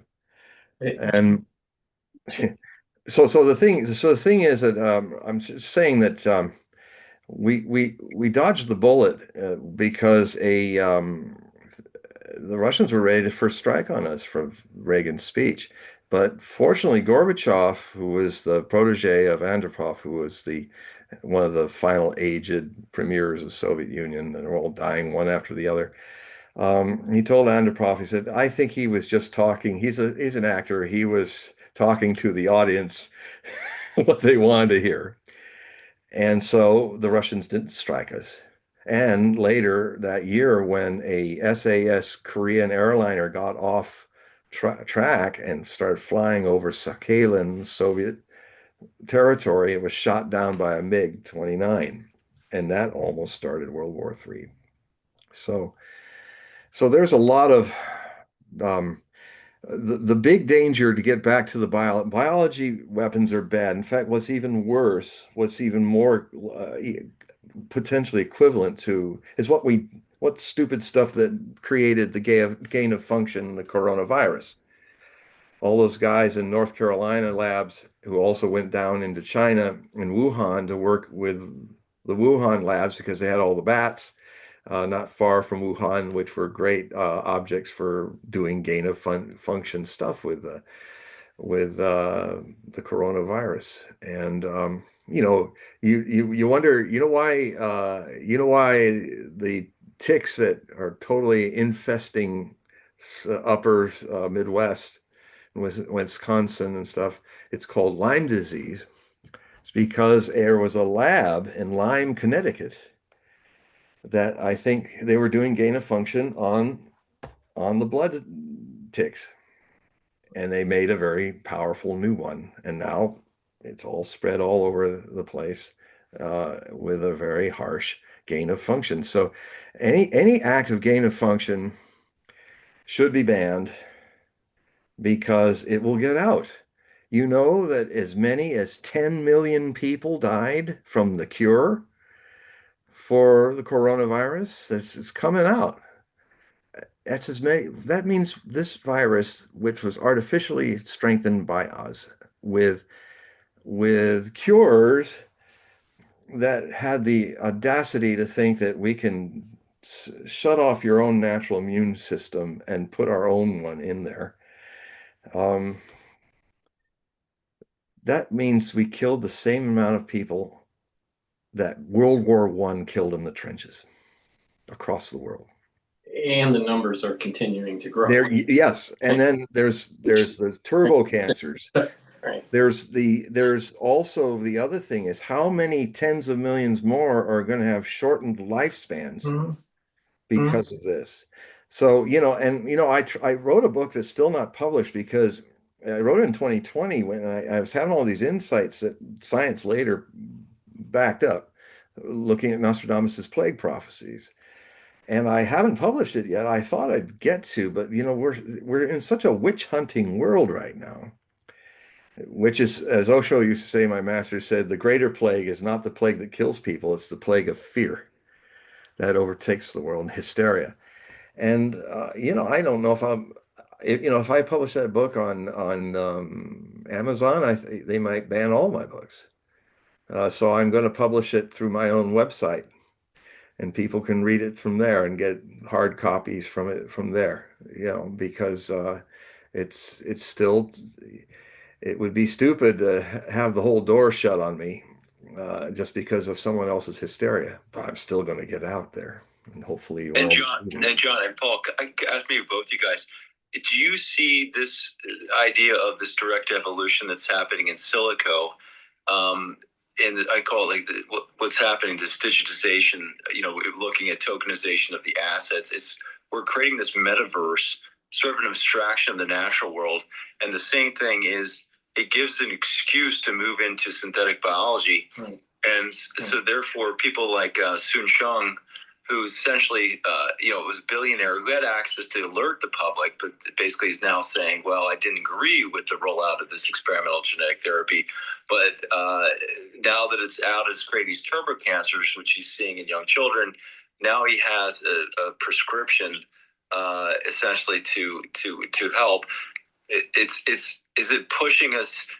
It will push us naturally into synthetic biology, and perhaps it will allow for us to move into like this Kurzweil's singularity moment. We merge with the machines. I kind of feel like this virus and the things you're talking about, these immune deficiency diseases that came out of, I saw Dr. Traub out of the Nazis that would led to what happened in Lyme. There seem to be multiple vectors of chaos, and it's happening now in the labs, and it's not happening in a normal sort of a Darwinian evolutionary sense. It's happening in a digitization and a simulation that you can't keep up with it. So therefore, you're going to have to create code against code. Right. Well, let me just Go ahead. So Don, I did a series a few months ago called Bioweapons in Foreign Policy. And the reason why I did that was to tip my hat to Kissinger, because back in the 50s, he wrote a book called Nuclear Weapons in Foreign Policy.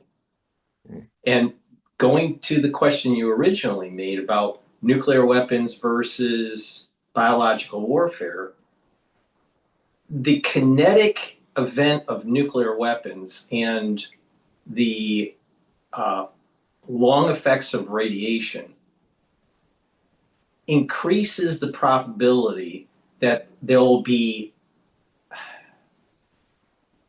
rational actors stepping back from the abyss. Also, the barriers of entry for nuclear weapons is very high. Now, with biologics, the barriers of entry are very low. So the chances of something to happen is much higher than actually nuclear. Yeah. And in addition, with nuclear, there's this flash event. Yeah. With biologics, there's this cycle of mutation that happens in the wild now once it's released. Yeah. That can't be planned perfectly.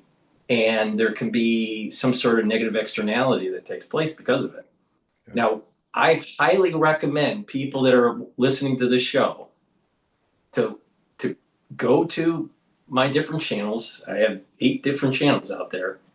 Listen and pay attention to the actual content that I created called Biological Warfare or Biological Weapons in Foreign Policy. I have about 4 or 5 different videos about it.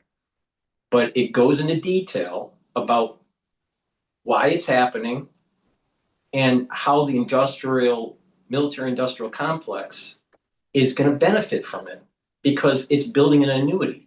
Going to this whole tokenization that you're talking about, and AI and in silico development, there is more money to be made in creating biologics and the shield to protect from them than building nuclear weapons.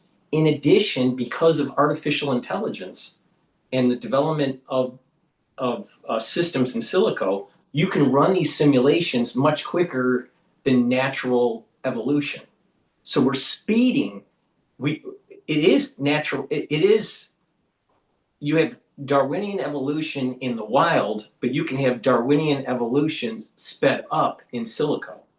And because of that, we are going to rapidly develop a whole series of therapies, but also weapons that mankind can't even fathom. Yep. And then going to the question about synthetic biology, it's already happening. There are labs in process where they're not just mutating viruses, they're making them from scratch. Vendor, which was one of the major researchers that helped sequence the genome, and he was the one that really pushed for the shotgun sequencing method for the human genome. He has a company that's literally doing this, making cells from scratch. So synthetic biology is happening now. Yeah. This is not like sci-fi. It's happening now. You can take someone that has a decent amount of education in molecular biology and make a virus from scratch and design it any way you want. You can make the envelope, the spike protein, determine what sort of proteins you want it to code within the cell.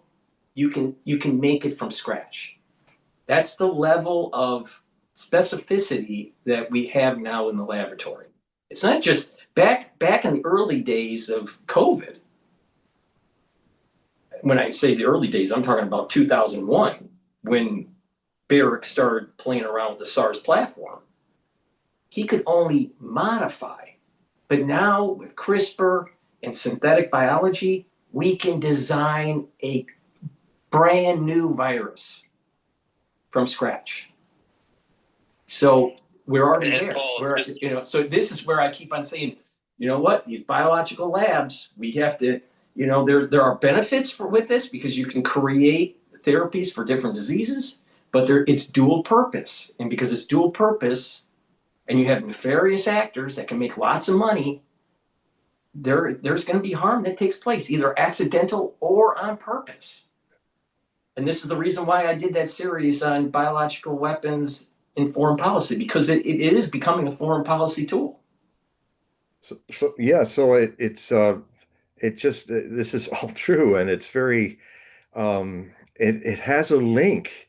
Do you see the link with this?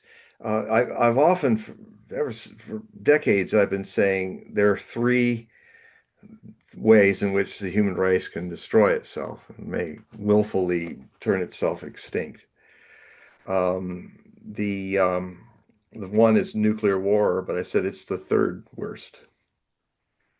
The second, which is much worse, is the slow train wreck called global warming and the sixth mass extinction that's going on. But I've been saying since 1990, I used to call it virtual enlightenment. That was my name for AI, artificial idiocy. I said, head and shoulders above those others. We can survive those other two catastrophes. But the one that could really get us down, and it's definitely got its biological dimension to it because it's the same Frankenstein mindset, Dr. Frankenstein mindset that's in the people that think they can win a nuclear war with a big kinetic boom, or they think they can make new, like you're saying, some for good, some for weapons, biological things that literally turn everybody into a Frankenstein monster. So yes, in a way, I have to agree with you. The kinetic has our attention much more than the thing that's more subtle. Right, and I think there's an awful lot of funding from DARPA into Stargate that's actually helping to fund the biological weapon development in silico, but also hypersonic weapons and other types of military weaponry, maybe dealing with artificial intelligence or autonomous drones or whatever. But DARPA is heavily going in this direction. Yeah. And, you know, you're going to They have had lots of passages people in the out book there, about that. you know, and here's the problem in academia. They to be able to do the research, they need the grant from the government. So if they can, you know, they may go, you know what, for them to survive in academia, they'll do all these papers or do this research for the government, and all of a sudden, you know, the government takes over and starts using the weaponry. I mean, you know, in a strange way, Oppenheimer was fixated on being able to understand the atom. Yeah. Right. And I think the way the movie Oppenheimer, the recent one, portrayed Oppenheimer was that near the end, he didn't fully understand how the government was going to take the technology and run with it and just throw the scientists to the wayside. He thought that the scientist, my interpretation of the movie is that he thought the scientists could maybe circle around and kind of protect the technology from the ones that shouldn't be using it. All right. Now, maybe I'm looking too deep into the movie, but the point here is that I am extremely scared of individuals in our government playing around with things like biological weapons and the low barrier of entry to even rogue states. Think just with this whole Iranian thing, independent of if you're for the war or not for the war, just imagine if the IRGC is not destroyed by the United States because of the Shiite religion, it is very possible that in 10 or 15 years from now, because of the low barrier of entry, they develop a modified virus or a brand new virus in 1,000-square-foot facility that no one can find and release it and kill half the population. That's what we're dealing with here. We can design stuff that mankind has never, ever seen. It is a potential, but I've studied deeply the Shia, the sect of martyrdom, and it's very likely that that just as the Ayatollah who was murdered by the Zionists and his family and all was moderate, this would also be considered haram, a just like, I mean, the Iranians also were the people that when the United States gave Saddam Hussein during the Persian Gulf War, the Iran-Iraq War, 1980, 1988, very bloody, violent wars, kind of like the Western Front in a desert. The about 100,000 Iranian soldiers were gassed to death by mustard gas and other gases that the Americans helped the Iranians create and use their satellites to target on the Iranians. And a lot of the Iranian the Revolutionary Guards were coming up to Ayatollah Khomeini, the first supreme leader of the Islamic Republic, and they were saying, "We need these weapons to fight back." And Khomeini said, "No. This is haram. This is evil. We will not make such evil weapons. We will win it, this war, but not that way."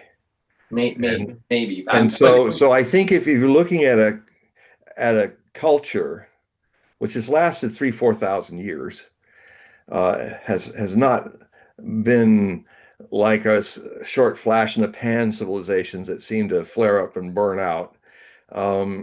They've survived a lot, and so I put my hope in that their religious views will prevent that from being done. Okay, with the Shia and the Sunni religion, they have religious leaders. I grant you that. Mm-hmm. And the religious leader may actually say, because of some doctrine, don't do this. Yeah. But you have a group of people that spin off that are crazy. And they may be able to have the technology or procure the technology to do this. Well, no, I don't see the thing that the Ayatollah did state to the world is going to be set on fire. Now, we assume it's nuclear. I think it's a fever. And a fever is due to a pathogen. Yes. And then if you've ever had a bad fever, it's like being on fire. It's true. But Well, the nut jobs that would get the Iranians to maybe, I would take this line of thinking as a potential. The If they see that the West is creating such things, just like atomic bombs, and if they see that Israel is creating such a thing to wipe out all the Iranians, um, then just as there's a debate going on now in Tehran right now about this, should because even Khamenei, before they murdered him, the Zionists, he was openly, publicly saying, "Well, I am open to consider the possibility and discussion that um, we may need have atomic weapons as a deterrent." Never really wanting to do first strike. So he was opening up to that because Israel has nuclear weapons. And everybody need look no farther than Pyongyang to know that if you're deemed a rogue nation by certain very powerful nuclear powers, all you need to do is have 20 or 30 nuclear weapons, test a few off to prove that you have them. And who's bombed them since all this time? Since the 90s, when it was so close to them going up in smoke. So I think that the well-meaning mistake that could be made by the Shia is that they might create biological weapons as a deterrent to Israel doing the same. Because frankly, Israel, the Zionists may be thinking about that Yeah, because yeah. they have And great biolabs. here's the crazy thing, John. 26 years ago, you had to be a Ph.D. to even do modification of this type of Yeah. stuff. An undergraduate in molecular biology can do this now. Well, Very as hard it's to like the pyramid, it's like with nuclear fission to create enough fission. The first parts are really hard and take a long right, time because it's the base of the pyramid. But when you get to the last step, it's almost like we're done. right, And now right. And the undergrads can do reason it. building the bomb isn't hard. No, What's hard is procuring the material to do the centrifuging. right. That's the high barrier of entry for nuclear weapons. That you don't have that in biologics. No, you're at the capstone right away, and you're an Right, undergraduate now. right, So because all that pyramidal stuff was all the science before that right. made it easier to understand and faster to get the final idea. And so yeah, I mean that's the big problem here. And And John, I and could John, and Paul, it's even worse because the Iranians are very advanced in cyber warfare. So if we've already run simulations, I think, where it's only 10 days before, basically civilization breaks down the United States. So if you look again at the infrastructure, even for water infrastructure, we saw it happen with the railroads. We've already seen a couple of those incidents where they sort of, to me, seem like they've tested our infrastructure, and it's just a matter of the timing. So I think all of this, this scare about the nuclear weapons and tactical nukes, if I were the Iranians and I'm looking again, I'm scared of some type of American attack. I would create something much more be difficult to pinpoint who it is and create absolute confusion within the U.S. And I think if you look at the corruption with the government, because again, the founding fathers warned against this. We've seen a lot of politicians that have been bribed, and you had a couple of FBI directors saying that they know they're active terrorist cells operating within the U.S. It's not hard to imagine a scenario, which I'm sure they played out already, in which you have cyber attacks, infrastructure attacks, and you don't know what's going on, along with the release of a bioweapon. It's just I think the nuclear is more of the kinetic, shiny object. It's what you're describing, Paul, is more along the lines of something that's cheaper and easier to deploy.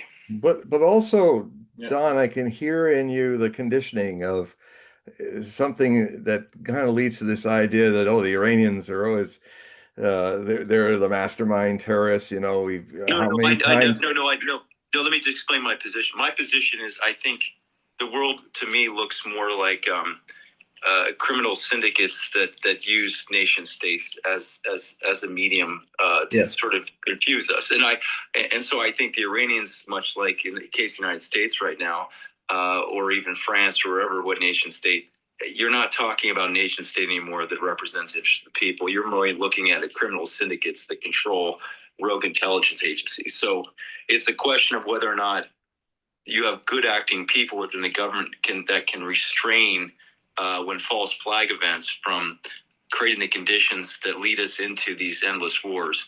And that's the question. Is there enough good people in positions of power that can restrain the sentiment of the people to that would move in a direction that would create, utter destruction? Yeah, it's happening in America. It's happening already here. And if we can't find a real enemy, we'll make one up. I think every American should look in the mirror and see the real danger and then you've got a country here where we are My politically illiterate. How many of you listening to this show have read your constitutional rights? It's every citizen cannot, I would have it that no citizen can truly be a citizen of this country unless they were tested on the Constitution and its laws and their rights. You could not be an American citizen, whether you're born here or come from somewhere else.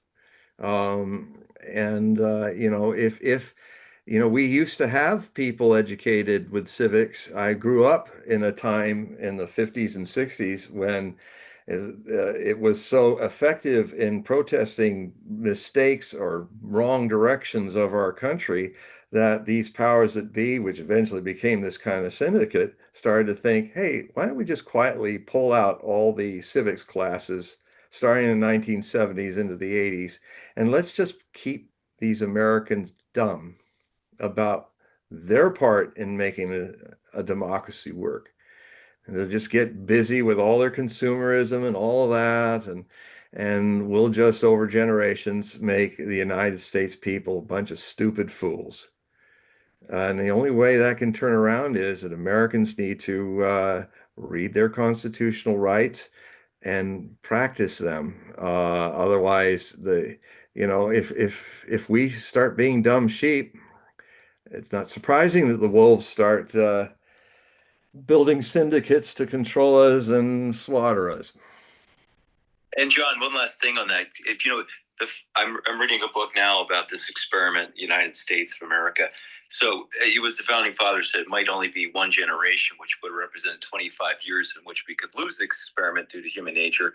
The thing that I'm reminded of, though, that is the experiment created this unbelievable amount of technological innovation developed, by this entrepreneurial spirit led by this experiment and self-rule.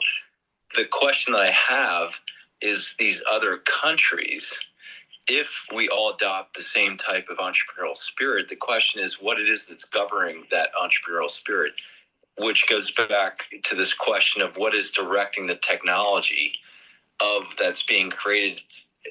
And that's, again, it seems to me, if you don't have a strong philosophical underpinning in which the founding fathers, there was a lot of conversations about what it meant to a moral people. What is a moral people?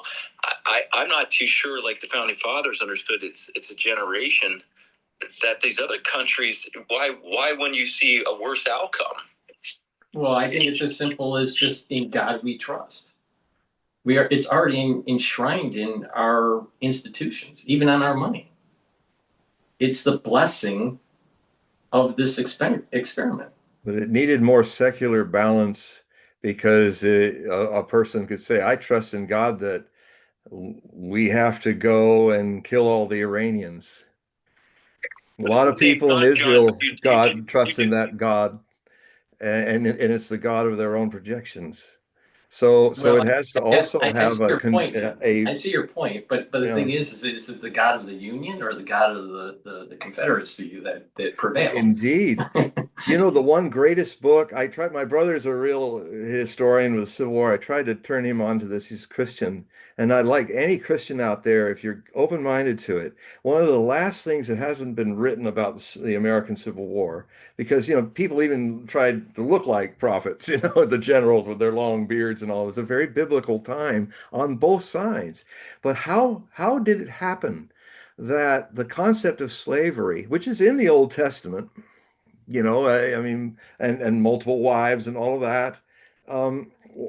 What's how was it that you had the abolitionists on one side and you had the other states' rights people in the South quoting the Bible, arguing their right to have slaves, and the people in the North arguing their right to take your slaves away from you?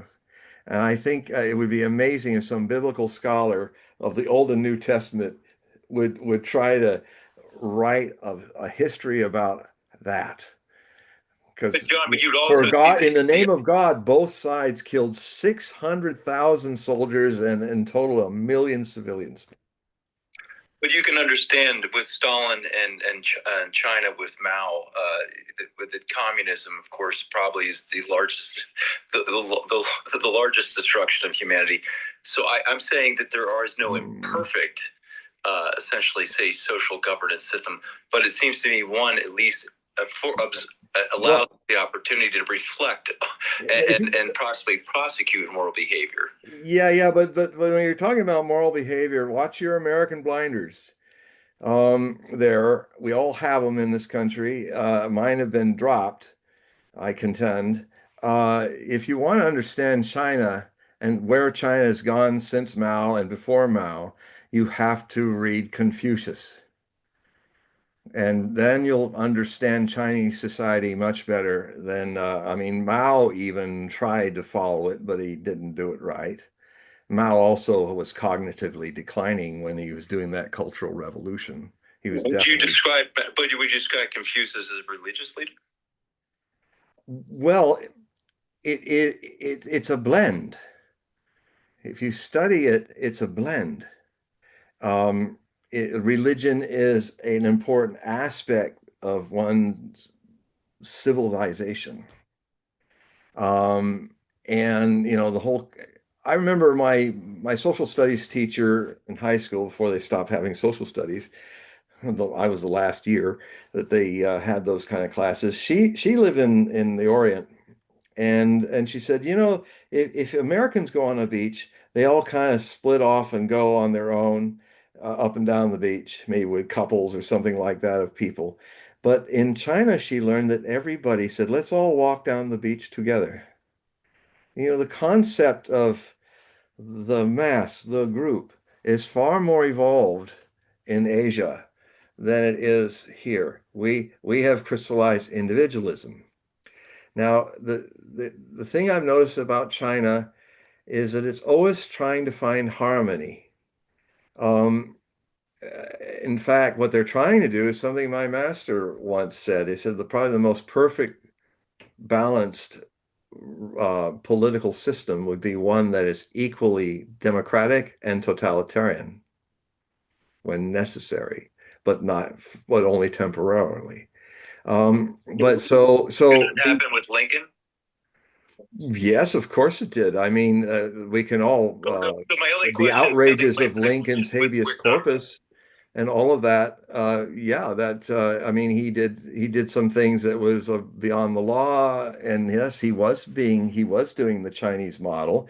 You know, there's times when democracy does not work. The best example of this is Cincinnatus, who where we get the word citizen from, was in early Rome Republic way back 400 BC. Rome was invaded by and had its army destroyed by Italian tribes, and so the Senate was trying to figure out how we could we can't wait for the Senate to vote this out and all these chefs in the Senate to figure out what they got to do. We're going to have to make a tribune, a person that we vote for to temporarily be our dictator, because this issue to be solved has to have a totalitarian solution where everybody follows one guy and then we all whip it together, a new army, and defeat those people. If we keep debating about this, these guys are going to come like the Gauls into the Senate and burn down Rome. So they picked the man that they hoped would not be corrupted by power, and that was Senator Cincinnatus. And they gave him the fascists. The fascists are the twigs with the hatchets in it. That is where we get, that's the symbol of the Roman Senate. That's where we get the word fascism from. They said, okay, you have to be our fascist for 6 months, where whatever you say and do on pain of death, we must follow you. And so totalitarianism, when it's done temporarily by the right people, they had in 2 months a new army and they defeated the Italian army and they were saved. So he comes back with the fascist cradle in his arms to the Senate, and the Senate heads are looking at him and saying, well, according to our laws, you can remain a dictator for another 4 months. What is your decision? He handed back the fascists to the Senate and said, my interest now, the emergency's over. I just want to go back to my plow and tend my wine grapes. And and he was called a second time during a mutiny of the army, and same thing happened. He passed the power back. We have to train ourselves into a kind. I'll be writing essays about the evolution of democracy down the next 4,000 years, and one of the things is the Chinese are doing it. They may not succeed, but they are trying to bring balance between free market capitalism, das Kapital, which is needed, as Marx knew. You have to be a rich country to be a communist country, and a communist party that doesn't allow the industrial guys to, like Trump, to become your president. I mean, they see us and they say, well, we learned from you how not to run governments. You let all the rich oligarchs get in there, and you've got what we had in China for millions of years. Like you've got warlords. The Chinese oligarch was a warlord, and it just for 1,000 years. So they know this problem, and so it's quite a daunting thing. You give wealth because communism to work, if it can, has to have capital, but you've got to make sure that the two are balanced. So that's they're doing that as well as the concept of democracy and totalitarianism in balance. It's very Confucian to try to balance things out like that. We're near the end of the show here, John. So I just want to remind the audience, please click the link in the description. That will take you to John's website so you can sign up for a periodical and a reading. John, if you could just quickly explain what that entails.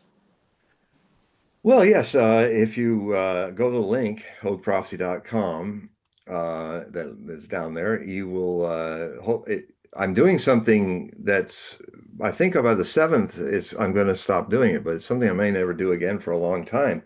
But I have this one-time opportunity that if you subscribe to the Hogue Prophecy Bulletin, or report that is, you will receive 24 months for the price of 12, $60. You will get 2 years. I've done this with a lot of the current subscribers, and a lot of them extended 2 years. And so I'm thinking of keeping this thing going until 7th of June. So it's a few days, it's a week away. And so this would be a great time to establish 2 years subscription for the price of one. So that's one thing that's happening. And then you get the Hogue Prophecy report. I'm probably going to have these single articles more often, but also I'll have 3 or 4 article bundles sometimes as well. And the other thing is I do readings from this very same office. You can have a one-on-one reading with me with some astrology in it if you like, and also tarot. It's a transmedium reading. And, all you need to do is write me talk with me at hogueprophecy.com or hoguebulletin.com. Anyway, and you just need to put on the title, the subject line, Hogue readings, HOGUE, apostrophe S readings. And I will see it in all the hundreds of things that are coming through, and I'll immediately get in touch with you as soon as I see it and give you the information about what the reading entails, how to pay for it on PayPal, and or do it through the mail. And then we can set up a time and have it. I usually, in America, I do it around 5 o'clock Pacific Standard Time. Seems to work for all the other time zones pretty well. But I also do foreign as well. So yes, so I'd love to see you face to face in glorious two dimensions and opposite parts of the world. So just a reminder, everyone, please click the link to go to John's website, take a look at what he is offering, and please help, because we do these videos for free. I enjoyed this conversation with the audience. Thank you for the ones that were participating in the chat. And Yes. John, thank you for the conversation on X Bases. Greatly appreciate it. But I turn into a pumpkin when it's too late. So hopefully everyone does have a good night. But I will replay this on all the channels. So please make sure you subscribe and take a look at the different channels. And ask your social media to follow so we can grow this show, so we can reach a larger audience. We'd greatly appreciate it. So with that, John. Thank you, everybody. Thank you, Don. It was wonderful. It was a wonderful discussion. I love more of you to pitch in. It's so much fun to have interactions with all of you. Right. Okay, so we're gonna shut down the show, but thank you for watching, everybody, and have a great night.